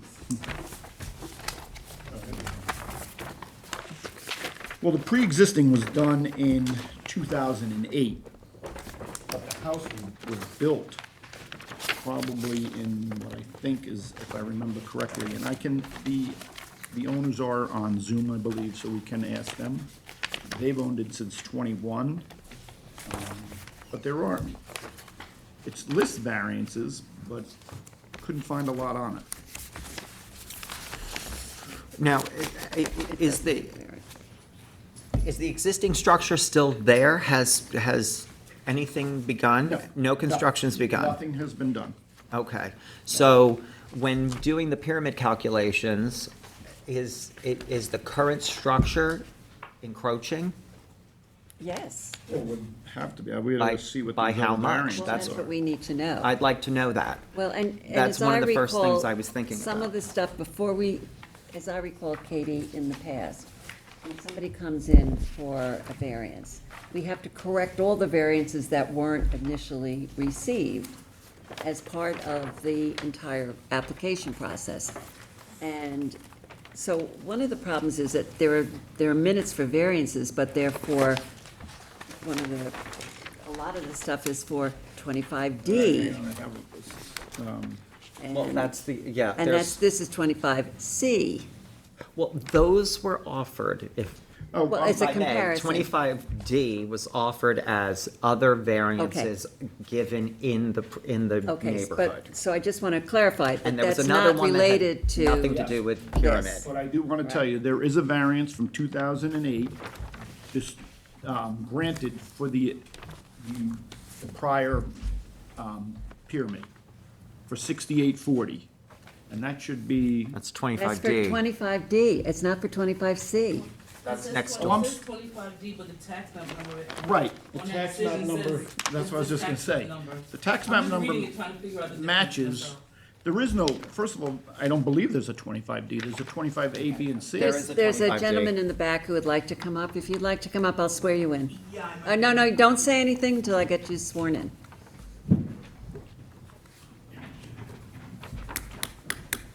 This all needs to be cleared up. Sorted out, yep. Yeah. Okay, are you an attorney? No. Okay, let me swear you in then. Do you swear to tell the truth, the whole truth, and nothing but the truth? Yes, I do. Please state your name and address. Sure, Joseph Giordano, 860 United Nations Plaza, New York, New York, 117. Did you get the spelling on that? I was just about to say, is it Giordano? No? Can you spell your last name, Sure, please? Giordano. Okay, what was your first name again? Joseph. Okay. Okay. Okay, Joseph, and how are you related to this property? I'm one of the owners of the Okay. property Okay. of 25B. 25D is adjacent, that's a whole nother lot. These addresses, it's a flag lot, there's 25A, B, and C. And for some reason, it was always not going in sequential order. It should have been A, B, and C, and it wasn't. My original address was 25C, and then it was changed to 25B. So on that lot of 25, there's a house in the front, then there's my cottage in And the you're middle. B. I'm B, and then they're proposed, I guess, a C now? Yes. Well, where's D? D is next D door, is next door, the totally different lot. All right, but and it all is a right. significantly large house. Like Yes. enormous, it's And it big. did get a variance. And it got a in variance of, So that's actually. 2008, but that sounds like that's the variance that goes, that's Yeah, at but 6,400, For some 6,800. reason, so this is a variance, the tax map number matches our tax map. Well, there has to be a correction, we have to get this resolved, Kind of confusing. very. right, and I find it hard to believe that this house got 6,800 cubic feet of relief back in 2008. The one that we're considering. The one that we're talking about right Yes, now, right. So 25C. I don't think that that I is think the anything- tax map number is likely incorrect on this variance. Now, Well, it may be the address, because that's the applicant listed on the application. Yeah. But you can keep conversating, let me see if I can. okay. All right, but we. Okay, and also, I would just like to nip this in the bud. This 6840, this was a different time. This was a different board. And maybe a different property. And also, and maybe a different property, and also,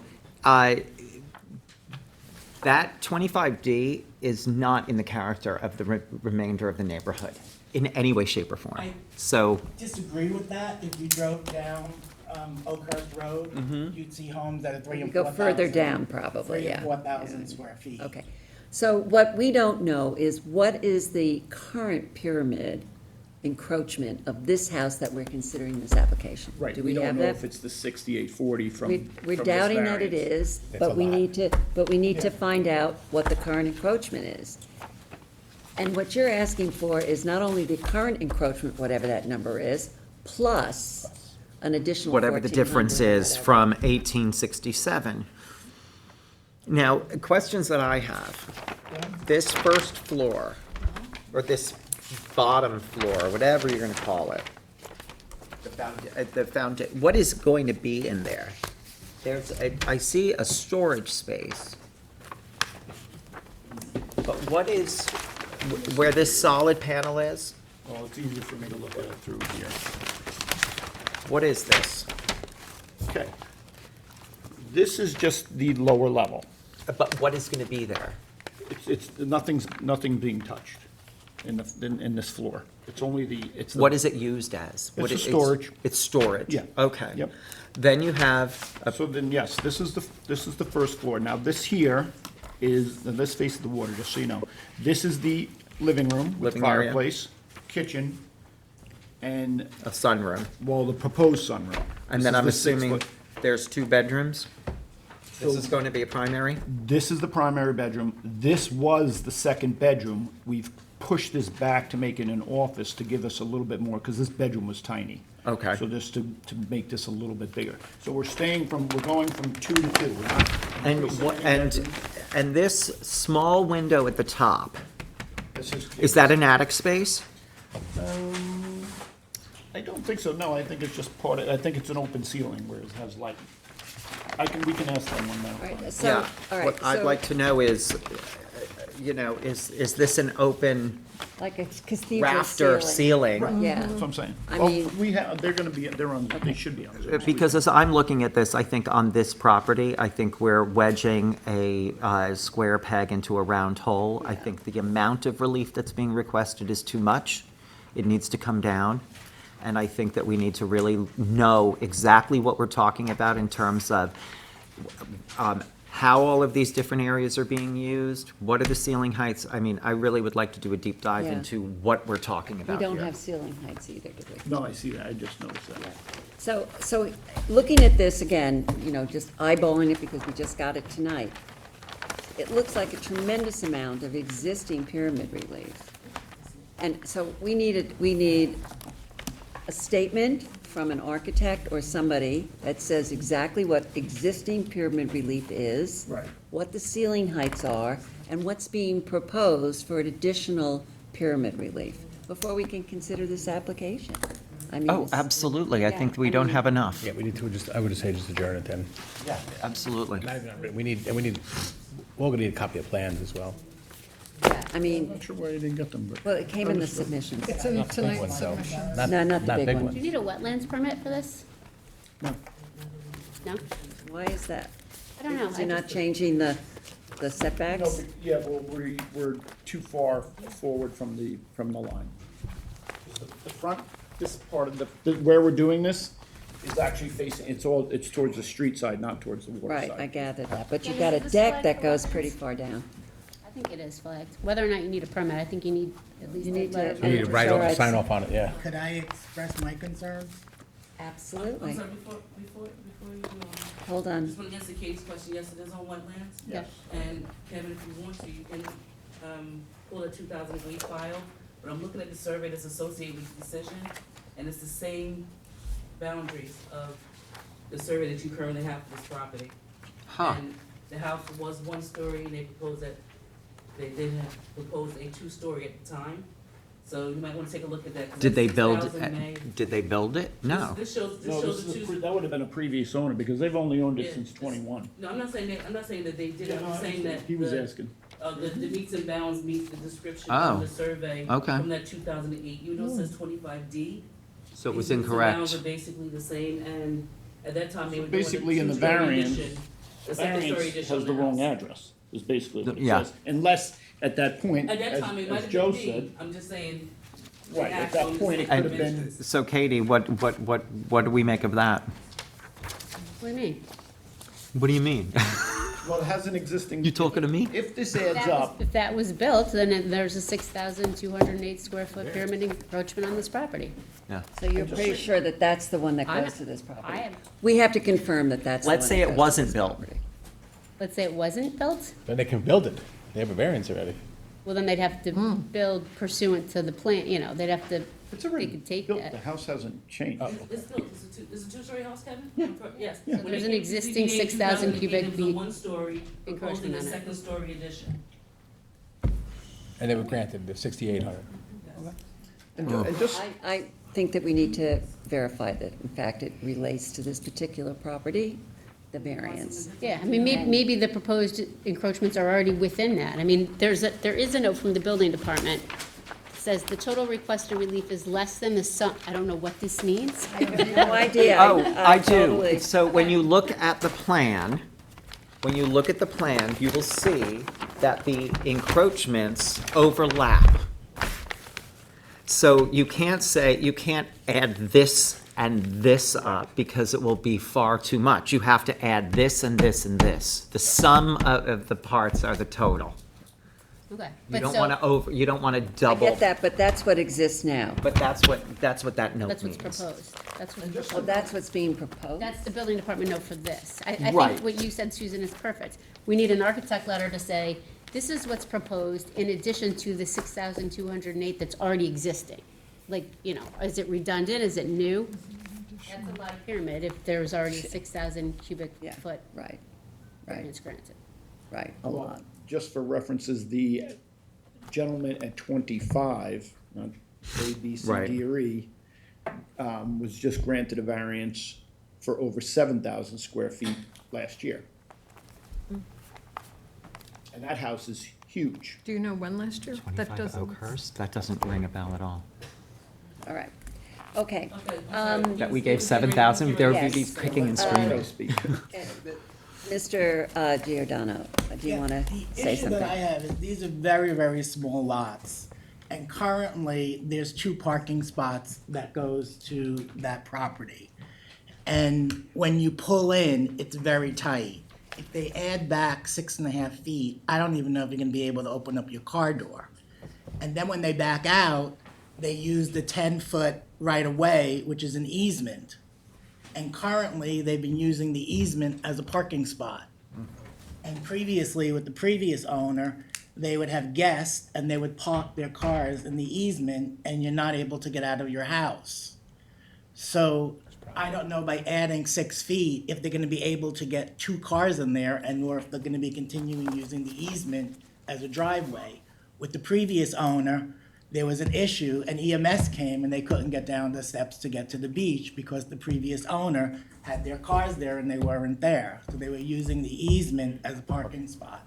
And that's my concern. It's a concern, No, it's a legitimate concern. Can I, so we're not, that's, the driveway is at the lower level.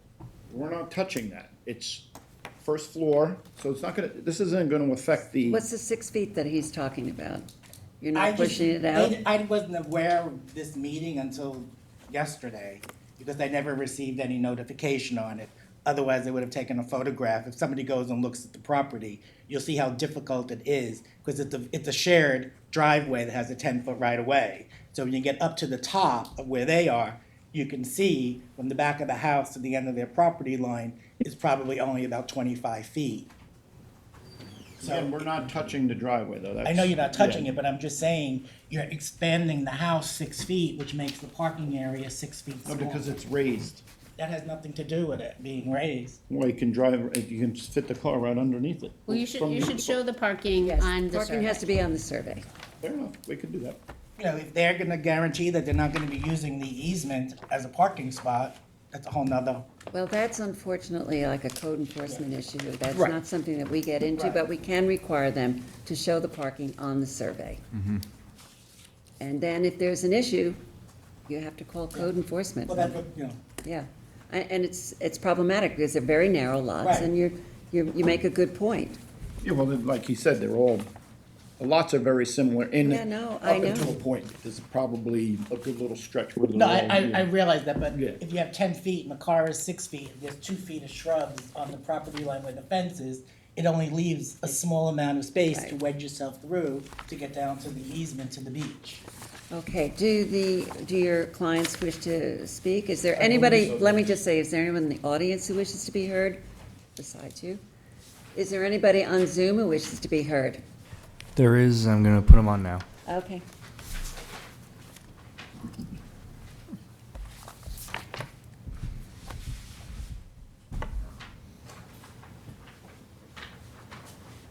Looks like Helen. Coming.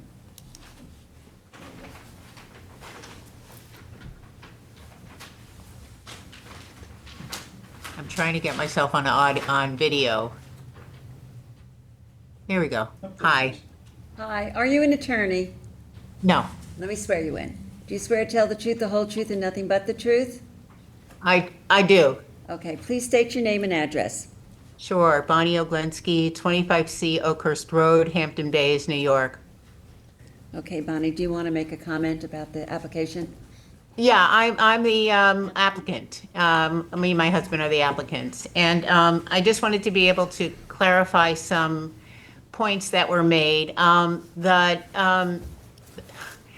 We've been battling with the 25D, 25C issue for as long as we've owned the house. It's a mess.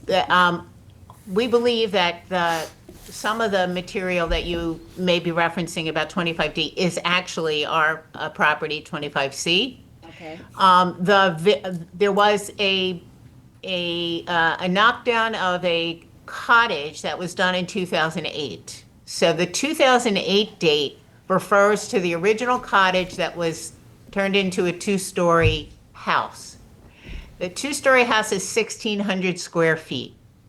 So I don't know how the 6,400 and change variance lines up with that size of a house. I have no idea about that, but the property was changed in 2008. And like I said, it's been a two-story house since then. We bought the house and moved in 2021. So that's just one point, I think, of clarification. The neighbors at 25 Oakhurst that are to the west have a substantial property. That's a property that has that's owned by one family all the way up to the street, whereas our property at 25C Oakhurst has 3 lots and houses on the lane. Okay, so the amount of relief that they got next door is relative probably to the fact that their property extends all the way to Oakhurst Road itself. It is a much larger structure, but it does not go back to 2008. They bought that property sometime in the teens, and they finished that building, I'm estimating now, but something like 2019, a little before we moved in 2021. So I don't think that the reference to the 2008 is in reference to that property. Okay. And in terms of what we seek relief for, I think Mr. Giordano is right. It's a postal stamp of a driveway, and we're very adept at parking within the confines of to not be on the right of way, and we could easily make that agreement with the neighbors. I mean, we didn't have any idea about this being an issue, and if you have any other questions for me, I'm happy to answer. I apologize, you weren't. I had made the selling agent and the current owner, previous owner, aware of it. And I guess the broker never, advised that it's an easement and not a parking spot. Okay. Shocking. No, we Right, know well, I it's an think he's easement, heard but we now. didn't realize that there was, that we shouldn't park partly in that. I mean, we're not, there's enough room, obviously, to still get to the beach, that's why it's a right of way. Okay. And we've never heard anybody say anything to us, but we're happy to comply with whatever Okay. needs to Well, that's a happen. good neighborly thing to consider. Right, right. All right, is there anybody else who wishes to be heard? Thank you, Bonnie. Thank you Sure. for that. I think we need some clarifications. I think you have some homework to do. Yep. And we need to know how much time you need to do this homework. John, this is yours. How much time do you need? I would say probably, I'd like to err on the side of a month. So 10/16? And also find out whatever you need to do with conservation, even if it's a letter of Yes. non-jurisdiction. That's why I'm saying, there's a Yeah. few things here that we have to piece together that is gonna take, if I have to have a discussion with Marty, just speaking to him could take 2 weeks, so. We'll give you a January date. I mean, is it possible to get the plans from the last? Yeah, I'd like you to foil the plans for Oh, I the, know the pyramid diagram is in the file, because it's in GIS. yeah. Okay, yeah, Yeah, the previous All right, well, we plans, need to that. see, so we Yeah. could see, so we have a variance, but we need to see what was built. Exactly. And we What need to the- see what the current encroachment is. Is what was built what is there now? Was it changed ever again? I don't know. That's, so what is the current encroachment? And then wetlands, And if you are asking for additional encroachment, what that is, yeah. with an architect stating that. So we've got it, from a professional. Okay. And we so- also need fuller plans that have ceiling heights and. Yeah, the ceiling height thing is really an issue, and like you said, if it's a cathedral ceiling and. If it's some kind It's of, not. open Open to air. the rafter. Bonnie has something to It's say. not, No, not cathedral. Okay. And nowhere cathedral. They're Well- 8-foot ceilings. Well, there's a small window. It's Is in that the attic. Is that gonna be an attic space? It is the attic, yes. Okay. And it would continue to be with the, dormer type. extension of the 6.5 feet. They would just extend the attic where it is. There's currently a little we know that window well. Okay. It's a very small attic, Okay, low pitched. okay. So we All need right. to know information about that as well. So what date are we adjourning? this to? 10/16, so I move to hold this application, the hearing on this application open to 10/16. Mr. Leonard? Aye. Mr. Macedonio? Aye. Ms. Burgess? Aye. Ms. Kane? Aye. Chair votes aye. It was I was. Bob. Okay, thank you very Thanks, sir. much. Have a good night. Thank you. Number 8 on the agenda, application of Kevin Martin and Laura Martin, 8 Summit Boulevard, West Hampton, Suffolk County Tax Map Number 900-354-4-41.1. Applicant requests relief from the following provisions of the Town Code for a proposed addition. 1, Section 330-6, General Regulations that references Section 330-11, Residence Districts Table of Dimensional Regulations for principal minimum side yard setback from 20 feet to 17 feet, 8 1/4 inch. And 2, Section 330-115C, continuance for principal front yard setback from the existing non-conforming 27 feet 4.5 inches to 21 feet 1/4 inch, and any other relief necessary. Board has jurisdiction. Good evening for the applicant, James and Hume, Kelly and Hume, 323 Mill Road, West Hampton Beach. Evening, how are you all? Good, thank you. So do you want to take us through this application? Sure, so my clients are the owners of 8 Summit Boulevard. They've owned it since 1993. The lot is located in the R20 zoning district that has a lot area of 22,900 square feet. There is an existing 1.5-story residence with 3 bedrooms, 2 baths. The approximate area of the home is about 1,100 square feet. The house itself was built in 1957. In 1984, there was a garage in the original plan. In 1984, the then owners, who were my client's predecessors, captured the garage space as part of the house. The footprint of the house didn't change at all from the 1957 footprint, but there was no longer a garage. There was also a pool added in 1994. The proposal is to add a garage. Garages have become a lot more important now than they were in 1957 or 1984, I think.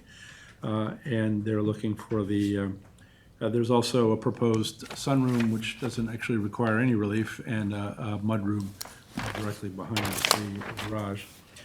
As indicated in the meeting notice. This requires two forms of relief. The front yard relief from the existing 27.3 feet to the 22.8 feet that's shown, and then a side yard relief of 17.68 feet versus the 20 feet that is required. I would note that the 17.68 dimension is in the rear of the addition, and then by the time you get to the front of the addition, the addition is actually, the garage is actually 20 feet off the property line, which is what's required in this zone. James, can I just stop you for a second? This is what I have. Is this Right. what you're referring to? Because the survey does the survey capture all of this? Have the big one? I think that's I don't have the big one, and to tell you the Because it truth, was mine, that's why. well, It's that's so okay. difficult to I read. could not read it. It's so faint. So, It's so faint, I couldn't, I literally, even with my, magnifying glass, I could not read well, it. the numbers actually came from Art Bearhauser and his analysis of the plans, and I included in my submission an email from him that identified the specific areas of relief. Okay, well, that I appreciate, but, when we look at the plans, we need to Yeah, we need a better one. see it. Yeah. I had the big one. So. I I know, couldn't but- read, I know, but it was so You faint, I can't read couldn't any read of this, it. I see it. I know, it's like, Better, so. yeah. Anyhow, all right, so go through it again for me then. Okay, so- we're looking to, We're looking to add a garage, a sunroom, and a mudroom. that's this section here. That's that section. Okay, and the original Existing, garage existing. was here, which was made into living space. Correct. This is gonna be the garage, a sunroom, and whatever, all right, Here is, Susan, yeah, this was the garage at one point. yeah, yeah, no, I got the picture, it actually kind of showed up on the thing. But, so then, the 17 and 8.25 inches is in the rear, Yes. and it's It's it's not on there, this but if one. you measure it, it's 20 feet from the this from the here. front edge. Yeah, Yes. so this edge here is 20 feet, this Yes. is 17. Yes. Yes. All right, and then there is a relief required for The front. the front, and there's just a little bump out. Yes. It's like a new little bump out. Yep. From the original, From the original Okay. setback of the Okay. house. all right, now I get it, but very, I mean, Yes, I honestly. agree with But you. you I had need relief difficulty from the also. front porch, right? Not from the bump out. Wait a Is second. the I think that's just a 21 1/4, it's this right here, right? Yeah. Okay, yes. The 20. That's This is the just a 21 stoop. 1/4 from the stoop. The stoop, Yeah. 20 and a quarter. This is 21 and a 21 and quarter. a quarter. Oh, I'm sorry, 21 1/4 from here. Yeah, that's the right, relief. right, right. Okay, that's it. Okay, that's Okay. what I It's estimated. existing and I- 27.4. Right, right, it's very minimal in terms of like a new. That's gonna be an open porch? Yes. When the house was first built, and as I said, the footprint of the house itself hasn't changed, it was in the C's residential zone, which Yeah. only required a 15-foot setback as opposed to a 20-foot setback. As with the project that I think we're gonna decide later tonight, it's garage versus garage as to the neighbor, so. So our the garage- neighbor on the other side says this garage on the same side, okay. Okay. So that's, It seems pretty, It seems pretty reasonable. I don't, that's my project. I don't have a problem. I know the area very well. my only problem was I couldn't read it. I know I the mean, I area really well. was Apologize for beginning, that. I was beginning to worry Yeah. that, I know the even area with the well. I've been to the magnifying house. glass. I've been down the block I'm gonna thousands of give- times. You can keep that one. It's fine, Susan. No, I don't want the big one, you can have Did you it. guys ask if anyone's here? Because you did get there is a letter in your. No, I written didn't subs- ask that yet, we're getting to it. So, is there a letter, was it in the submittals, because I didn't see one in Yep. the packet. It came in like through the portal, okay? It's from Joan. This to you, Jim. She might be here or in the Zoom, I don't know. Got it. Peters.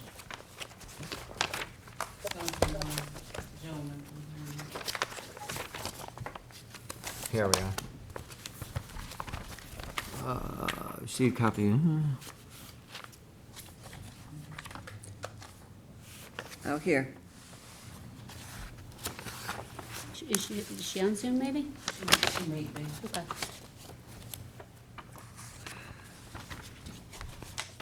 She seems to be commenting on, A certificate of abandonment. Okay. Is this the one? which is on the other side. Is this it? The sideways one. Relief. Is it? Joan raised her hand if you want to hear from her. Oh, yes, okay, so let's put, let's put Joan. Any other comments from the board before we go No. to Joan? No. Anybody in the audience who wishes to be heard? Okay, let's hear from Joan. I don't know where my copy of that is, but, all right.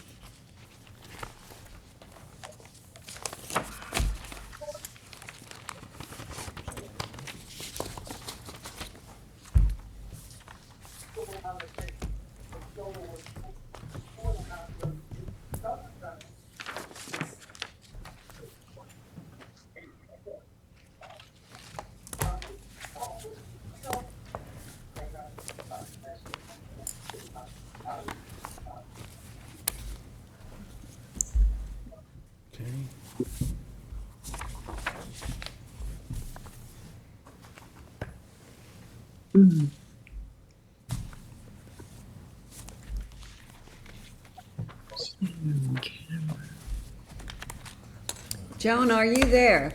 Yes, can you hear me? We can, but we Yes, cannot can't see see you. I'm trying, I'm trying to access the camera on Zoom here. I'm sorry, I didn't realize. Camera, let's see. And record video, private setting grid. I'm not sure how to, Okay, well, if you can't find it, let me swear, are you an attorney? no, Let me I'm swear you not. in. You swear to tell the truth, the whole truth, and nothing but the truth? I do. Please state your name and address. Yes, it's Joan Casarino Arasich, 226 Union Avenue, Harrison, New York, 10528. I have the property, I'm the property owner at 3 Highland Street, which is adjacent to 8 Summit Boulevard. Actually, it's behind Summit Boulevard. And first of all, thank you for giving me the opportunity to speak this evening. The survey that was included in the application by the Martins indicates that Seagate Avenue at the rear of the property is 40 feet wide, and that's incorrect on the survey, which was produced by Island White's land surveyors. I think it's in the packet. That's what we got in the packet by a certified mail. Dated November 18th, 2024. I did the road abandonments on either side of my property, Montauk Avenue, which doesn't apply to this particular map in question, but the Seagate Avenue is now 20 feet wide, so that's incorrect on the survey, and that shouldn't be because the survey was apparently drawn up much later than the road abandonments took place, and they have been already filed and recorded in the town of Southampton as well as in Suffolk County, as you can see by the documents that I supplied through the portal. And how does that affect this application, John? Well, I don't know that it does, except that is an error that I assume that a survey is considered a legal document, and it is incorrect, and it needs to be corrected. All right, is that your only comment about the application? No, I have another question. Okay, go ahead. Yes. On the application, on the drawing, on the second to last, actually on the last page of the drawing, it does indicate a new bathroom, a new sunroom, and a new mudroom, plus the new garage. The new bathroom, does that impact the septic tank capacity that they have now for their 1,100 square foot home? All right, our planner is answering the question, go ahead. Yeah, just, I get this a lot. Bedroom count is what drives septic design, not bathroom count. Right. So if there's no Okay. increase in bedrooms, there's Okay, no that's need good. to get an additional septic. There's just a sunroom. Also, another question, because the property there is downslope, my property is downslope from the Martins' property, it doesn't seem that there's gonna be too much of an increase of impervious surface that would affect water, surface and subsurface water running towards down The Highland. requirement is that water on your property has to stay on your property, and, if they need to put in, some kind of modification for that, then they have to do that, but that's the building department takes care of. Okay. I'm new to this thing here. We're considering putting our home on our property at 3 Highland Street, which is why I am interested in what's Okay, well, those are happening. good questions. Yeah, all right, so that's pretty much it. Okay. Thank you. Thank you. Thank you so All right, much. thank you, Joan. Good night. All right, whose is this? This is Is there anybody else, Robert's. Is there anybody else Robert. on Zoom? In the audience? Okay, This is Robert. fine. So I'm going, Yeah. I'm going to close it, Jim? Yeah. We'll close the public hearing, hold it open for written submissions till September 19th with a decision on 10-2. Second. Mr. Mastoni. Aye. Ms. Kane. Mr. Leonard. Aye. Ms. Burgess. Chair votes aye. Okay, thank you. Thanks, Jim. Have a good night. Good to see you. Number 9 on the agenda, the application of Matthew and Yasemin Salas, 588 Hayground Road, Watermill, Suffolk County, tax map number 900-67-1-3.3. Applicant requests relief from the following sections of the town code. 1, for a proposed pool house with an outdoor shower. 1, Section 330-6, General Regulations, that references Section 330-11, Residence Districts Table of Dimensional Regulations for an accessory front lot line setback from 90 feet to 30.2 feet. And 2, Section 330-76D, Placement of Accessory Building Structures and Uses in all districts, and Section 330-83C, Yards, to allow the pool house with outdoor shower to be located within the required front yard for the principal building. And 2, for a proposed outdoor kitchen, Section 330-11, Residence Districts Table of Dimensional Regulations for an accessory front lot line setback from 90 feet to 30.2 feet, and Section 330-76D, Placement of Accessory Building Structures and Uses in all districts, and Section 330-83C, Yards, to allow the outdoor kitchen to be located within the required front yard for the principal building. The board has jurisdiction.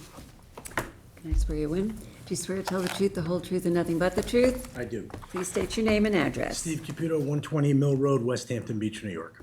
Okay, Steve, do you want to tell us about the application? First of all, Madam Chairwoman, members of the board, on behalf of the Salas family, thank you for hearing us tonight. I will try to keep this brief. I know it has been a long night. The first thing that probably is going to be glaringly obvious on this application is there's already been a variance on this property. Back in 2012, 2011, 2012, they had applied for a variance for a swimming pool. It is a very unique piece of property. I know you've probably heard that just about every time everybody comes up here, but this is truly a unique piece of property. I don't know if I guess we can't bring up Google Earth, so I made just a copy of it. The property is literally a triangle. We have 2 front yards, scuttle hole on one side, hay ground on the other. Access to the property comes in on hay ground. The area in question is the furthest on that property away from the entrance. In terms of what we have in the area, we have no neighbors across the street. The only neighbor that we have is down on the pool side. Even some of the property over here is town property. That is just another little triangle, not buildable, not usable, but, it's a very unique piece of property and what they're trying to do. When they bought the house back in 2011, as I said, they applied for a variance to get a pool. It wasn't contemplated by the homeowners at that time that they might want a pool house. And back in 2011, 2012, they weren't as popular as they are now. They have decided they'd like to stay at this house, and it's not an overly big house. By putting in a small pool house, approximately 250 square feet, and adding the outdoor shower, it'll make the property more usable and the pool more usable, and also keep a lot of traffic out of the house. That's the reason they're putting there. But all things considered, it's still, we understand, we're asking for a tremendous amount of forgiveness. Since they have owned the property, the zoning on it has changed. It went from R60 to R90. Yeah, that's it. So when they originally asked for the forgiveness, it wasn't as much forgiveness. There's no R90. I mean, what did I say? R16, what am I? What am I now? I'm sorry, I misspoke. Right 80? now, I am CR80, I'm sorry. Yeah, 80. We went from 60 to 80. But the property was never 60,000 square feet, and it was never 80,000 square feet, so it's been up some. The location of the property and the size of the property makes it that there is really no other place for them to do much of anything on this property. Most of their property runs what I'm gonna call the front of the house, the driveway side of the house. But the pool was tucked in the only place that that could go. The reason the pool house has to be in the location that it's in, as they have already been to the Board of Health, and the Board of Health approved a septic system that is going to run next to the pool. Remember, I have the Board of Health survey in here too, the stamp survey. And the Board of Health wants that septic system, the proposed septic system for the proposed pool house, to run off the west side of the pool, running south to north. So we can't bring the pool house to the north side of the property because it goes into the only place that they're going to allow septic. And if we were to move it to the north side of the house, we actually would be closer to the property line because of this very severe line that we have. So the furthest point to put the proposed pool house is in the location that we have it, and the one corner of the pool will be 30.2 feet off the property line. But as we go further south on the pool, we move further away from the property line. So obviously, we give you the measurement with the closest that we have. And there, again, if we go further south, we run into a problem on the south side. We don't have a tremendous amount of room there. So there really is no other place that we can put it, again, because this property, holding up the plans to, this is all lovely space up here and all well vegetated, but it doesn't get us, I mean, it's why the pool couldn't go there, why the pool house couldn't go there. The house is presently heavily vegetated all the way around. So privacy wouldn't be an issue, but we don't have a neighbor here. We don't have a neighbor except for the south. And there's a significant amount of room between the house to the south and our pool. It's not like we're going to be, as in one of the earlier applications tonight, there was concern about noise in a pool outside a bedroom. We don't have that issue here. We've got over 120 feet between the bedrooms of that house and where we're putting the pool house. The pool house would also then work as a buffer for some of the noise from the pool and the vegetation behind it. Is that 120 feet from the neighbor's house to the pool house or to the lot line? That's to the pool house. So that was, I did a Which would quick include calculation the of 30-foot setback. roughly where the bedroom is in their house and where our pool, our southernmost part of our pool house is. So the pool's even a little further away. So their house is approximately 90 feet from the lot line.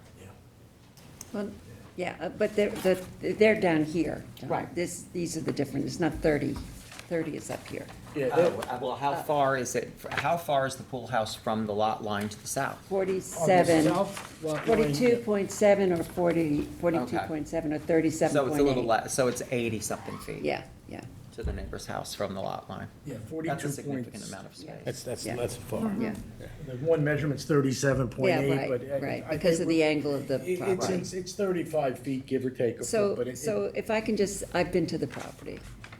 It's Nice place. very heavily vegetated. You cannot, and the pool house basically goes to Scuttle Hole Road, a lot of traffic. I mean, actually, the noise is gonna be the traffic, it's not gonna be from the pool. It's minimal. There's no setbacks issues here. I have no problem with that. What I would obviously would wanna do is to maintain the vegetation, because it's like significant. But if you go back there, it is so private. Unquestionably, they would want to do that, but for Yeah, purely but- selfish yeah. reasons. That's, well, I understand, but, Privacy works both ways. yeah, privacy works both ways. So, and you certainly don't want to be open to Scuttle Hole Road and having everybody, Look at- bumper to bumper on look at Scuttle your Hole pool Road, house. looking into your pool house or into your pool. So I ran So- into that when I was posting the signs, Yes. getting across Scuttle Hole Road. Yes, What's that- across the street on Scuttle Hill? What is that? Barn. Well, over here is some commercial property. It's a cosmetic store and something else. So when you're going out, you're going commercial as you're heading east, and you're going west, you're going over to farmland. Yeah, farmland. The closest home is Yeah. down Yeah, here, yeah. and it's not close. I agree with Susan. I have no problem. I also agree with Susan, it's such a constrained situation also. And it's very heavily vegetated and beautifully, I mean, they're really mature trees at this point, very mature. They did a very nice job with it. They did. Any other comments from the board? Anybody in the audience wishes to be heard on 588 Hayground Road? Is there anybody on Zoom who wishes to be heard on 588 Hayground Road? No one. Okay, this is mine, so I'm going to close the public hearing, hold it open for written comments until September 19th, and a decision on October 2nd. Second. Mr. Leonard? Aye. Ms. Kane? Aye. Mr. Macedonia? Aye. Ms. Burgess? You're outside. Okay, thank you, Steve. Thank you, sir. Thank you very much. Have a good evening. You too. Okay, number 12 on the agenda, the application of Christian Maniscalco, 47 Onic Lane, West Hampton, Suffolk County Tax Map number 900-357-3-39.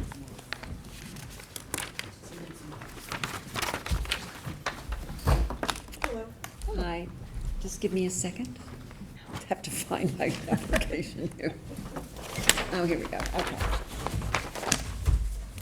Okay, so, any attorneys? No.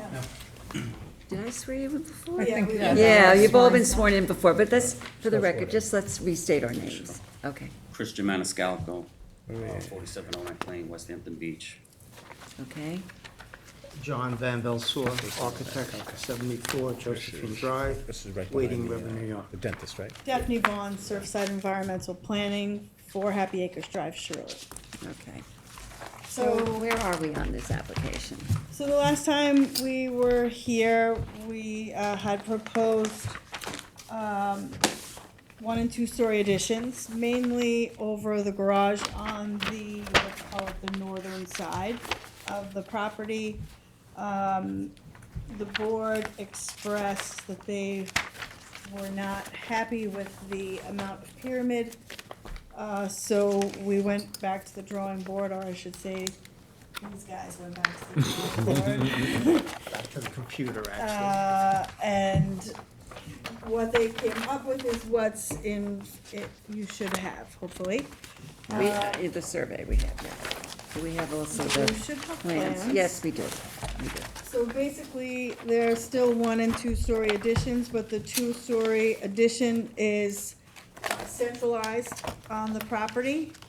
So we have virtually eliminated, all proposed pyramid. So there is no new pyramid relief requested with this change. However, there is still the pre-existing non-conforming pyramid on the south side of 3,250 cubic feet. Which you're looking to legalize. Yeah, well, it's been there, it's pre-57. It's pre-existing, it's so pre-57. It is what it You is. provided us with this certificates.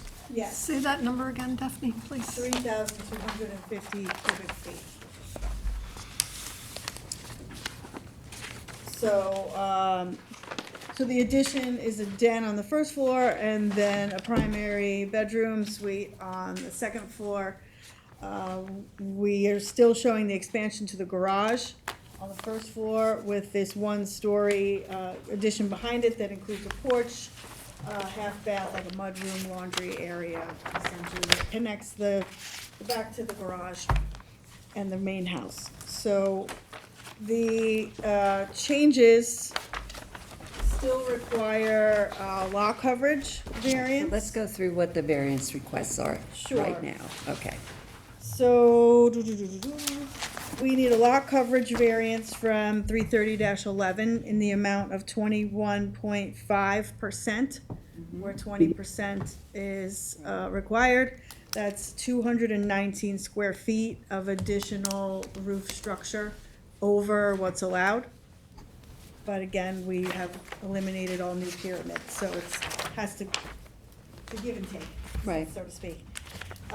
We need setback variances from 330-11 for the proposed principal rear yard at 50.8 feet, where 60 feet is required, so that's a 9.2 10-foot variance. And I believe the house next door received a similar variance, and I provided that to the record previously. Also, from 33115C for the garage addition and the new porch addition, located 25.9 feet and 25.5 feet respectively, from that pre-existing front yard setback of 29.8 feet. So those are small variances of 3.9 feet and 4.3 feet from the road. And then we need a variance for the total principal side yard setback of 16.4 feet, where 26.4 feet is pre-existing, so that's a 10-foot. Go through that one one more time, please. The principal total side of 16.4 feet, where 26.4 is existing. So it's a 10-foot total side yard variance. Increase. Yes, yes? All right, this is a, what's the zone here? It's R20. R20, So it's a non-conforming lot, right? 9,375 square feet, where 20,000 is required. We're also non-conforming for lot width at 75 feet, where 120 feet is required. The last variance that we need is 33083C for the porch and the garage to both be located within the required front yard. The required pre-existing front yard setback.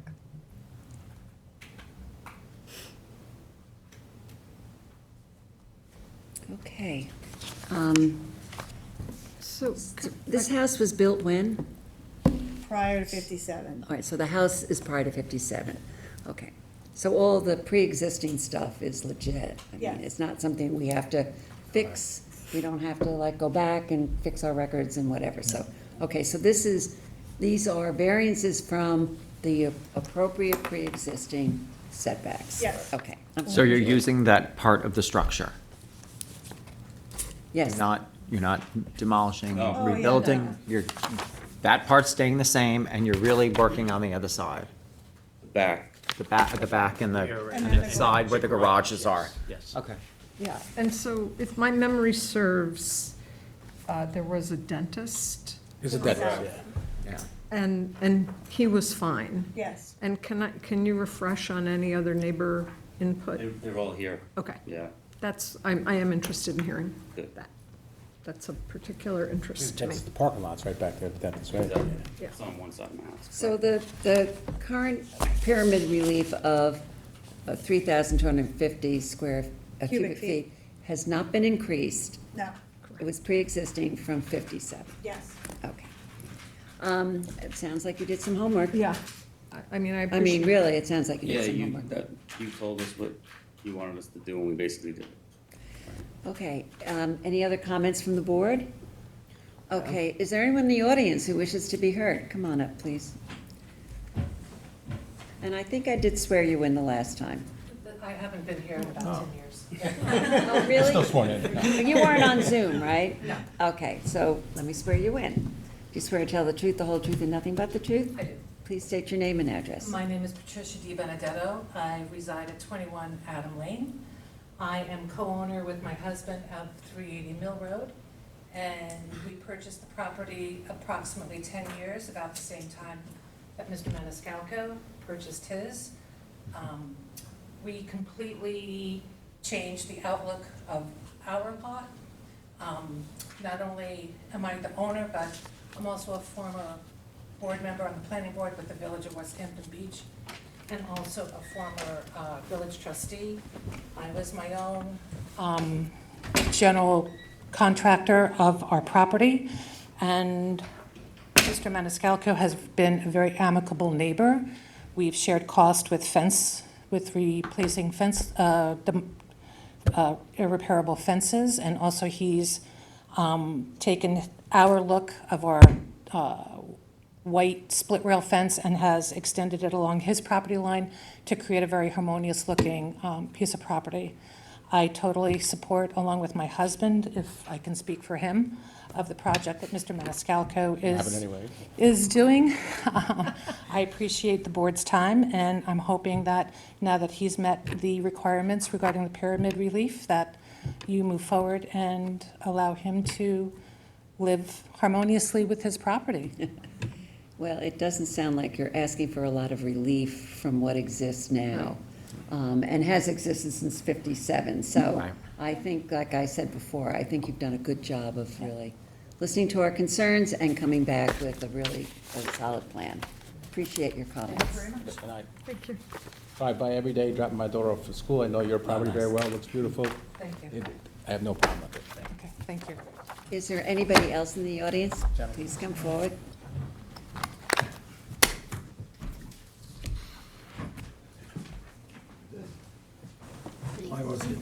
Yes, and I did swear you in, but I just want you to state your name, please, for the record. So my name is Nicholas Elgar. I live at 45 next door to Christian.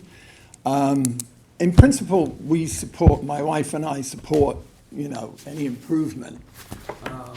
Last time we were here, there were a couple of concerns. The major one is, and if you look at the pictures there, you'll see the space on the north side where the garage is going to go is very narrow. So our house is only 8 feet, and that's our bedroom window there. Our house is 8 feet from the property line. So to put a garage in there, and I couldn't really tell from the plans whether on the original plan there was a den going down the side. I'm not, on the new one, I don't think it was there. I don't know if it's gone away or it just, I don't know, is that still there, or I had a question about that. Could you answer that? I'm sorry, I just missed what he was asking. On the original plans, there was a den extending down towards the pool from the garage, but on the new plan, it wasn't there. Has that gone away? The Been moved? den is, Center. it's more central. Oh, it's moved central, okay. So there's the one-story addition, there's the garage, right behind the garage is like a mudroom area, and then the den is next to that in the center of the property. Right. So I'm just really concerned that there's going to be a wall basically 16 feet from our bedroom window down that side. That's our main concern. What kind of vegetation We will exists? still be further from that fence than he is already.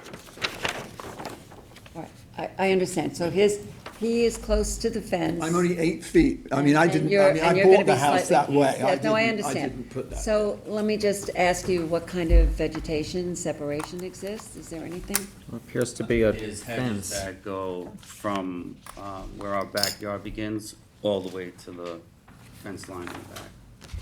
But on that side, once the garage is constructed, there'll just be a stockade fence, basically, Well, between the side of the new garage. Once it's constructed, between the side of the new garage. we can put evergreens there, whatever you But want. I think that, generally the way we try to deal with that when there are concerns is to ask for a planting plan that would provide some, buffer between the garage and the property line. Oh, that's not the issue, what it looks like. That's No, not the that's- issue. it's a What I'm saying is privacy issue. It's a gonna be- privacy. No, it's not even privacy. It's just gonna be so close. Yeah. I'm gonna Well, look out the window and unfortunately, look straight at a wall. your house is also too close, so that's. So that's just the way it's gotta be? That's the way it is. The other question that came up last time, which I also have a concern about, is with and I have no concern about whatever that roof, the Pyramid? new roof proposal. Yeah. That doesn't concern me, but what concerns me was, what was said at the last meeting was that would set a precedent, because it would move it from being pre-existing to being a current Yes. situation. So they've eliminated any additional pyramid relief. So they're going to leave it at the same level it is. as it exists today. No, but the issue that was brought up at the meeting last time was if a neighbor moves, somebody tears down a house, somebody's going to come here and say to you But the guys, 3,200, let me just say I that. want to put up a two-story house. So my next door neighbor just told me he's selling his house. That would be distinguishable in Very our. distinguishable. Very distinguishable in our point of view. So, So, there- and I so think what? you brought that up, so that was the other concern that So I the had, thing here 'cause is he- it's pre-existing, which means that this has been there since before 1957. So it seems to us, the calculation that we make in our minds is, are we going to make these people tear down this house that's been there since before 1957 Well, no. because it doesn't comply with current variance laws? So we'll legalize that, we'll allow that, but the next person who comes in who's going to build a two-story house, we're not going to tell them, oh, well, now you're entitled to 3,250 cubic feet of relief. Because they're gonna build it from Because they're going to 2025 build it on. Yeah, 'cause, according I to the mean, current My next door laws. neighbor, they're old, they're moving, and the house, I put pictures in there, it's not in good shape. It's not gonna So create it's a precedent. reasonable that they're gonna tear it down. I just wanted to confirm. It won't create a I'm not precedent gonna be here. between two-story houses. I don't think you're gonna have a problem. So, okay, because that had been brought up at the last meeting. Yeah. Well, because So that's then- when they were asking for additional relief Yeah. also here. Oh, so now, They're not so asking that for would have that. opened the door to precedent, but now it won't. Well, we take each property. Correct, exactly. If we had given them the relief on the other side, the additional relief that they wanted, according to the laws as they exist today, that could create a precedent within your community, and we said, no, we're not willing to do that, because we want to maintain the character of the community. Yeah, it just so happens that that house is probably gonna get torn down in the next Okay, few months. but that's a whole different issue. Right. That's Well, not, But it wasn't before this last is time. not, that's not part Right. of this We took care of application, that. so.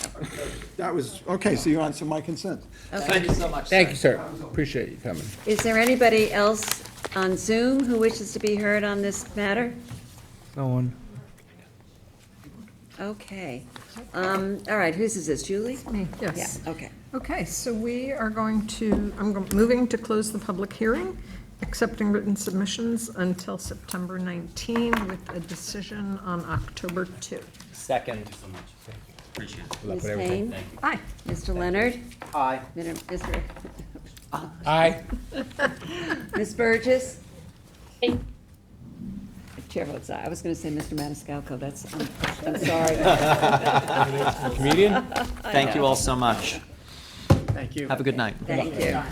Okay, number 13 on the agenda, the application of Martin Bifinkel and Juliet Jalema, 46 Peconic Bay Avenue, North Sea, Suffolk County Tax Map Number 900-42-2-11. Yep, it's me. Okay, I'm not What are gonna we hear. doing? Okay. I can't get over you said that to me.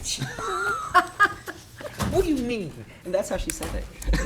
Okay, so, So I'm back on this one again as well.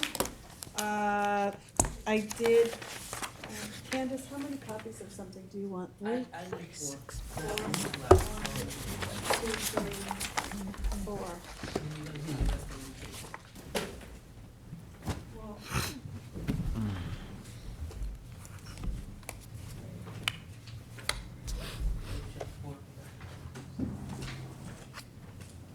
Well, oh, sorry about that, Bruce. So at the last meeting, we were talking about the placement of the swimming pool on the property. This is a variance for the deck around the swimming pool as well as the pool equipment that we had discussed last time. One of the concerns was the orientation of the pool, and I went back and spoke with my client, and ultimately, this pool is requested to be in this direction because of Marty Shea. Marty Shea is demanding the pool to be in this direction to maximize wetland setbacks. Multiple lawsuits were had between my client and the Town Conservation Board with regard to the environmental permitting for this project. I had nothing to do with any of that, so I had to find out the situation. Is that a new? The survey is only new because we relocated the pool equipment so it no longer needs a variance. We moved it over Okay. the Right. 2 feet, so all that. Was that provided to us? I have not submitted gotten it. 3 weeks ago, so. I don't know that I've seen I it. don't have copies of it. the survey, the new survey? If she gave it Actually, I 3 weeks submitted it a month ago, July Oh, so that would've 31st. been with your application package, not in your submittal tonight. That would've came with your application package. No, I didn't have it in mind. What's the date You of it, have just one so I there. have it? The Yeah. survey date is The last revised. July 25th, Okay. and my transmittal is dated the 31st. Basically saying that we relocated the pool equipment. No, I understand, but it was not in my submittals, Is that so. new, Susan? No, This this meeting? Can I was just look at original. your- Oh, that's the old one, okay. It's exactly the same, it just shows the pool equipment at 10 feet. We're keeping it underneath the deck. Yeah. Yes, I okay. have it, this was my original survey. Yeah, It so said it's proposed yes, under the deck. Exact same. Yes, We're just okay. slid it over to meet the 10-foot setback. Okay. Okay. So that variance is no longer necessary, so the only variance that we need is the variance for the pool deck at the pre-existing non-conforming side yard setback of the residence at 7.8 feet, where 10 feet is required. So it's really a very small variance, and I believe that it's actually minor in nature at this point. So, that's all I gotta say. Okay, so, Have you fun. know, as I recall, we did ask you to look at reorienting the pool and Yeah. switching it, and what you're basically saying is that that's kind of, was where Marty said it had to be Yeah. for the wetlands, and, And it's so ordered. yes, right, right. Court ordered, essentially. And yes. court order, because there's apparently a lot of court case on this. Okay. Okay. So all I provided you tonight is the renewal of the wetlands permit that I just recently received. So the Okay. wetlands permit is still valid, and. Right, because that was um, expiring in July of, I Yeah, we think, yeah. applied for it in June, Right. and it took them Okay. till like last week to get it to us, so is there? There was some question about plantings to minimize some noise. Was that a consideration? Maybe that was for the pool equipment, which is now. Oh, you think it was for the pool Yeah, I equipment think- or for I the think pool? that you said that. Probably, because I For had the it in my pool notes. It was mostly for the pool equipment? Let me see.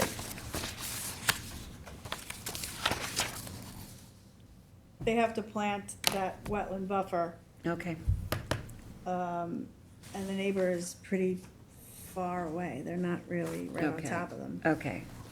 Okay. So, you know, and you had no comments from the neighbors? Nope, nothing. Because normally, again, because pools are noisy, you know, we like to have some kind of a, But the pool itself doesn't need the variance, it's just the. I understand. The deck, and it's only because it's the pre-existing non-conforming Okay. So house the, setback. so we're not granting a pool variance, we're just granting the deck variance, so Yeah, that's why. So that you Okay. can get around the pool. Okay. I don't see that there's any more continuing issues with this. No. Anybody in the audience who wishes to be heard on this matter? Is there anybody on Zoom who wishes to be heard on 46 Peconic Bay? Owen. Okay, this is mine. All right, so we're going to close the public hearing. We're going to keep it open for written comments until September 19th with a decision on October 2nd. Second. Ms. Kane. Aye. Mr. Leonard. Aye. Mr. Macedonia. Aye. Ms. Burgess. Hey. Chair votes aye. Thank you. Oh, you Maniscalco. Thank you. Okay. Thank you very much. Yes. On the amendments, do I read the whole thing? Okay. Number 14 on the agenda, amendment or correction in the application of Island-Wide Premier Services Incorporated, 13A Summit Boulevard, West Hampton, Suffolk County Tax Map Number 900-354-3-3.2. On July 3, 2025, this board, by decision number D025080, granted a variance for a 0-foot road frontage for the subject property. This decision is being amended to correct a scrivener's error to wit the date of the survey. Is there a second on this? But, well, no, Bob's gonna read Oh, it. Bob, read, oh, I see. John, like John. Oh, here it is, it's the first one. No, Here. read it now or the, Read it now. Read it Yeah. now, yeah. this is the amended decision in the matter of Island-Wide Premier Services, Inc., Suffolk County Tax Map 900-354-3-3.2. On July 3rd, 2005, by decision number D025080, this board granted a variance for road frontage for a 0-foot road frontage for a lot located at 13A Summit Boulevard, West Hampton. This decision, however, did not reference the correct survey date. Therefore, ZBA decision number D025080 is hereby amended to refer to the survey prepared by Vincent, I don't even want to pronounce that, Tursino, licensed land surveyor, last dated September 20th, 2024. All of the provisions of the decision remain in full force and effect. Second. Mr. Macedonia? Aye. Mr. Leonard? Aye. Ms. Kane? Aye. Ms. Burgess? Chair votes aye. Okay? Okay, that's not You really got good. the- Okay, number 15 on the agenda, the amendment or correction in the application of South Dune Builders, 4 Cricket Path, Remsenburg, Suffolk County Tax Map Number 900-380-1-27. On August 21, 2025, this board, by decision number D025096, granted variances for proposed first and second story additions and a proposed roof over patio. This decision is being amended to correct a scrivener's error, to wit, the date of the site plan. Second. Amended decision, I know, Bob it's has to read confusing. the It's- actual Sorry. decision. Not that I want to leave or anything. we have an amended decision in the matter of South Dune Builders, Suffolk County Tax Map 900-380-1-27 on August 21st, 2025, by decision number dated D025096. This board granted variances in connection with the proposed first and second story additions of a proposed roof over patio property located at 4 Cricket Path, Remsenburg. This decision, however, did not refer to the correct site plan date. Therefore, ZBA decision number D025096 is hereby amended to refer to the site plan date printed April 24th, 2025 by Alexander Joseph Kahn, registered architect. All the provisions of the decision remain in full force and effect. Second. Mr. Macedonia? Aye. Mr. Leonard? Aye. Ms. Kane? Aye. Ms. Burgess? Aye. Chair votes aye. Okay, I'm going to read Helen's. It's for Joseph Taylor, Suffolk County Tax Map 900-257-2-5.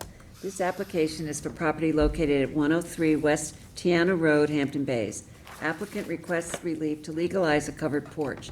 While this board does not condone work done without a permit, it does find that the applicant passes the standards set forth in New York State Town Law and the Town Code. Therefore, this board grants relief from Town Code Section 330-6, General Regulations, that references Section 330-11, Resident Districts Table of Dimensional Regulations, for a principal front yard setback of 35.1 feet, where 40 feet is required, to legalize a covered porch constructed without the benefit of a building permit, as shown on the survey prepared by Joseph Secofico, LS, last dated April 15, 2025.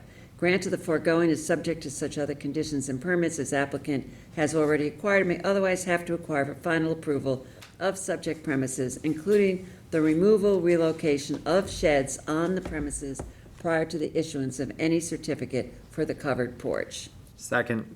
Mr. Leonard? Aye. Ms. Kane? Aye. Mr. Macedonia? Aye. Ms. Burgess? Aye. Chair votes aye. Okay, Bob, you're next. Okay. Hamburger. We got a big one here. Yeah. Minor decision in the matter of Eric and Marlo Bamberger, Suffolk County Tax Map 900-9-3-63.2.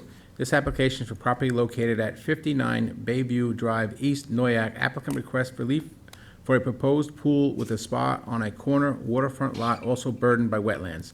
This board finds that the application passes the standards set forth in New York State Town Law and Town Code.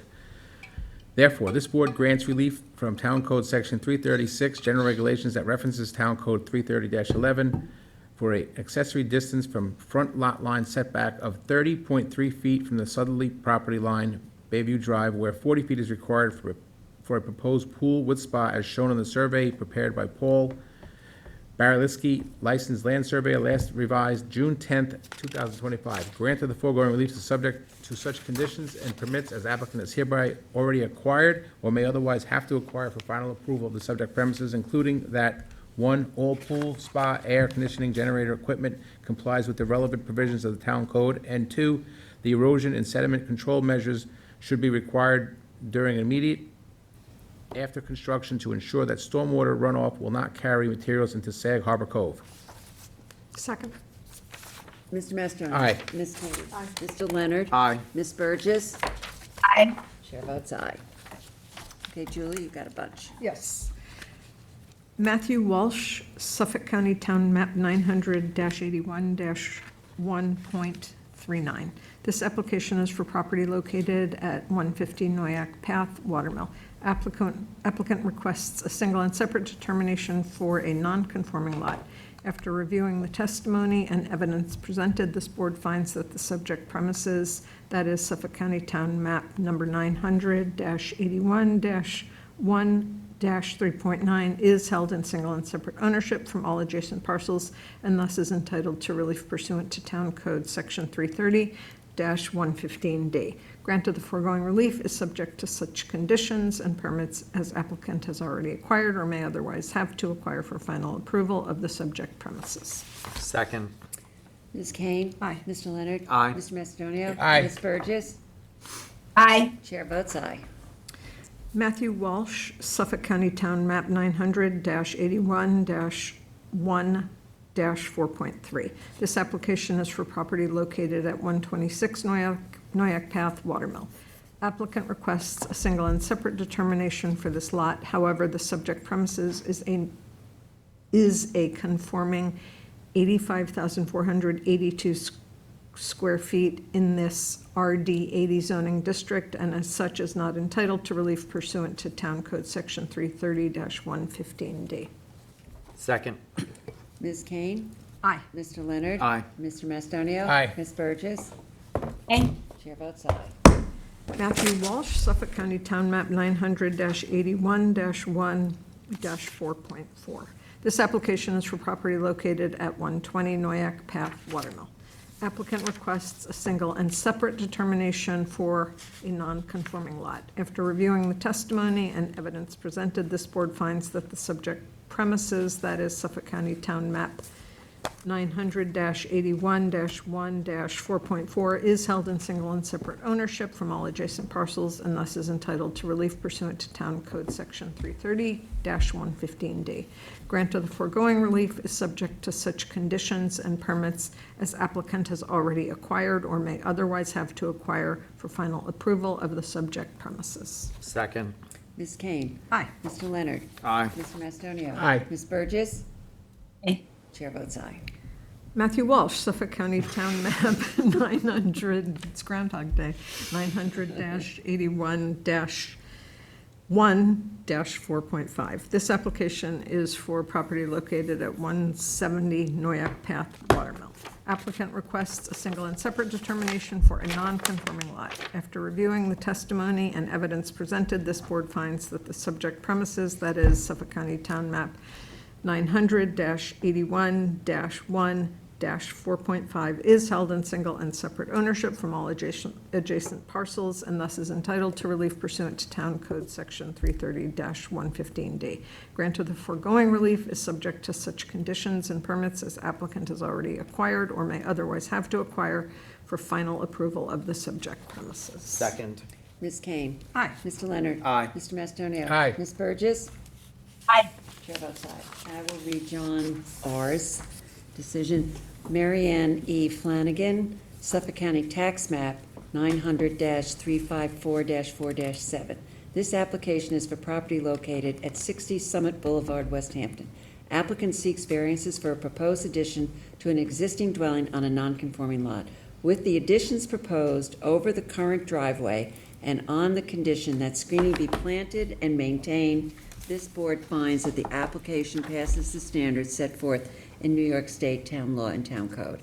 Therefore, this board grants relief from the following provisions of the Town Code for a proposed addition to an existing dwelling. 1.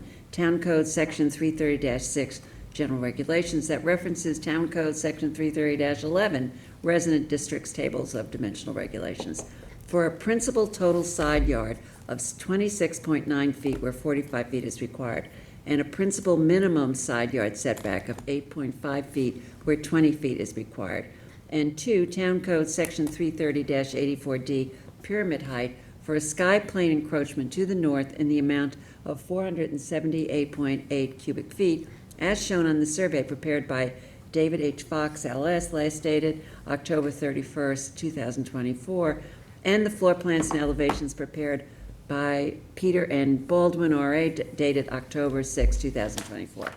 grant of the foregoing relief is subject to such other conditions and permits as applicant has already acquired may otherwise have to acquire for final approval, including, 1, the merging of the premises with the adjacent lot 53 Seagate Avenue, Suffolk County Tax Map 900-354-4-8, prior to the issuance of a building permit, and 2, the installation and continued maintenance of screening between the premises and the lot to the north by the applicant and all successors in interest, as shown on the schematic planting plan prepared by Peter N. Baldwin, R.A., received by this board on August 25th, 2025. Second. Ms. Kane? Aye. Mr. Leonard? Aye. Mr. Macedonia? Aye. Ms. Burgess? Chair votes aye. Okay, I have a decision on the application of Elizabeth Girardi, shown Suffolk County Tax Map Number 900-299-1-26.1. This application is for property located at 11 East Dunellen Road, Hampton Bays. Applicant seeks variances for a new two-story dwelling on a non-conforming lot. After discussion with the board about the proposed front yard setback variance, the applicant redeveloped the plans and increased the setback from the street, which requires different variances but is more in keeping with the character of the neighborhood. As modified, this board finds that the application passes the standards set forth in New York State Town Law and the Town Code.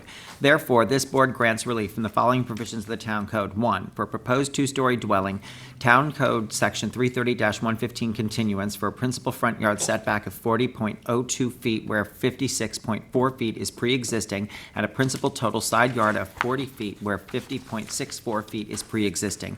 And Town Code Section 330-84D pyramid law for a total pyramid encroachment of 896.93 cubic feet. 2, for a proposed patio on grade by the north side of the dwelling, Town Code Section 330-11 Residence District's Table of Dimensional Regulations for an accessory side yard setback of 0 feet where a minimum of 20 feet is required, and Town Code Section 330-76D Placement of accessory building structures and uses in residence districts, and Town Code Section 330-83C yards to allow the patio on grade to be located within the minimum and total required side yards for the principal building. 3, for the proposed pool patio on grade relief from Town Code Section 330-11 for an accessory side yard setback of 14.20 feet where a minimum of 20 feet is required, and 4, Town Code Section 330-94 Schedule of off-street parking space requirements for residential uses for additional parking within the required front yard. These variances are granted as shown on the plot plan zoning prepared by Jared Mandel Architects, last dated August 28, 2025, and the floor plans and elevations prepared by Jared Mandel Architects dated June 5, 2025. The grant of the foregoing relief is subject to such other conditions and permits as applicant has already acquired or may otherwise have to acquire for final approval of the subject premises. Second. Mr. Leonard? Aye. Ms. Kane? Aye. Mr. Macedonia? Aye. Ms. Burgess? No. Chair votes aye. Okay, is there a Motion to close. is there a Second. second? All in favor? Aye. Meeting's adjourned. Okay.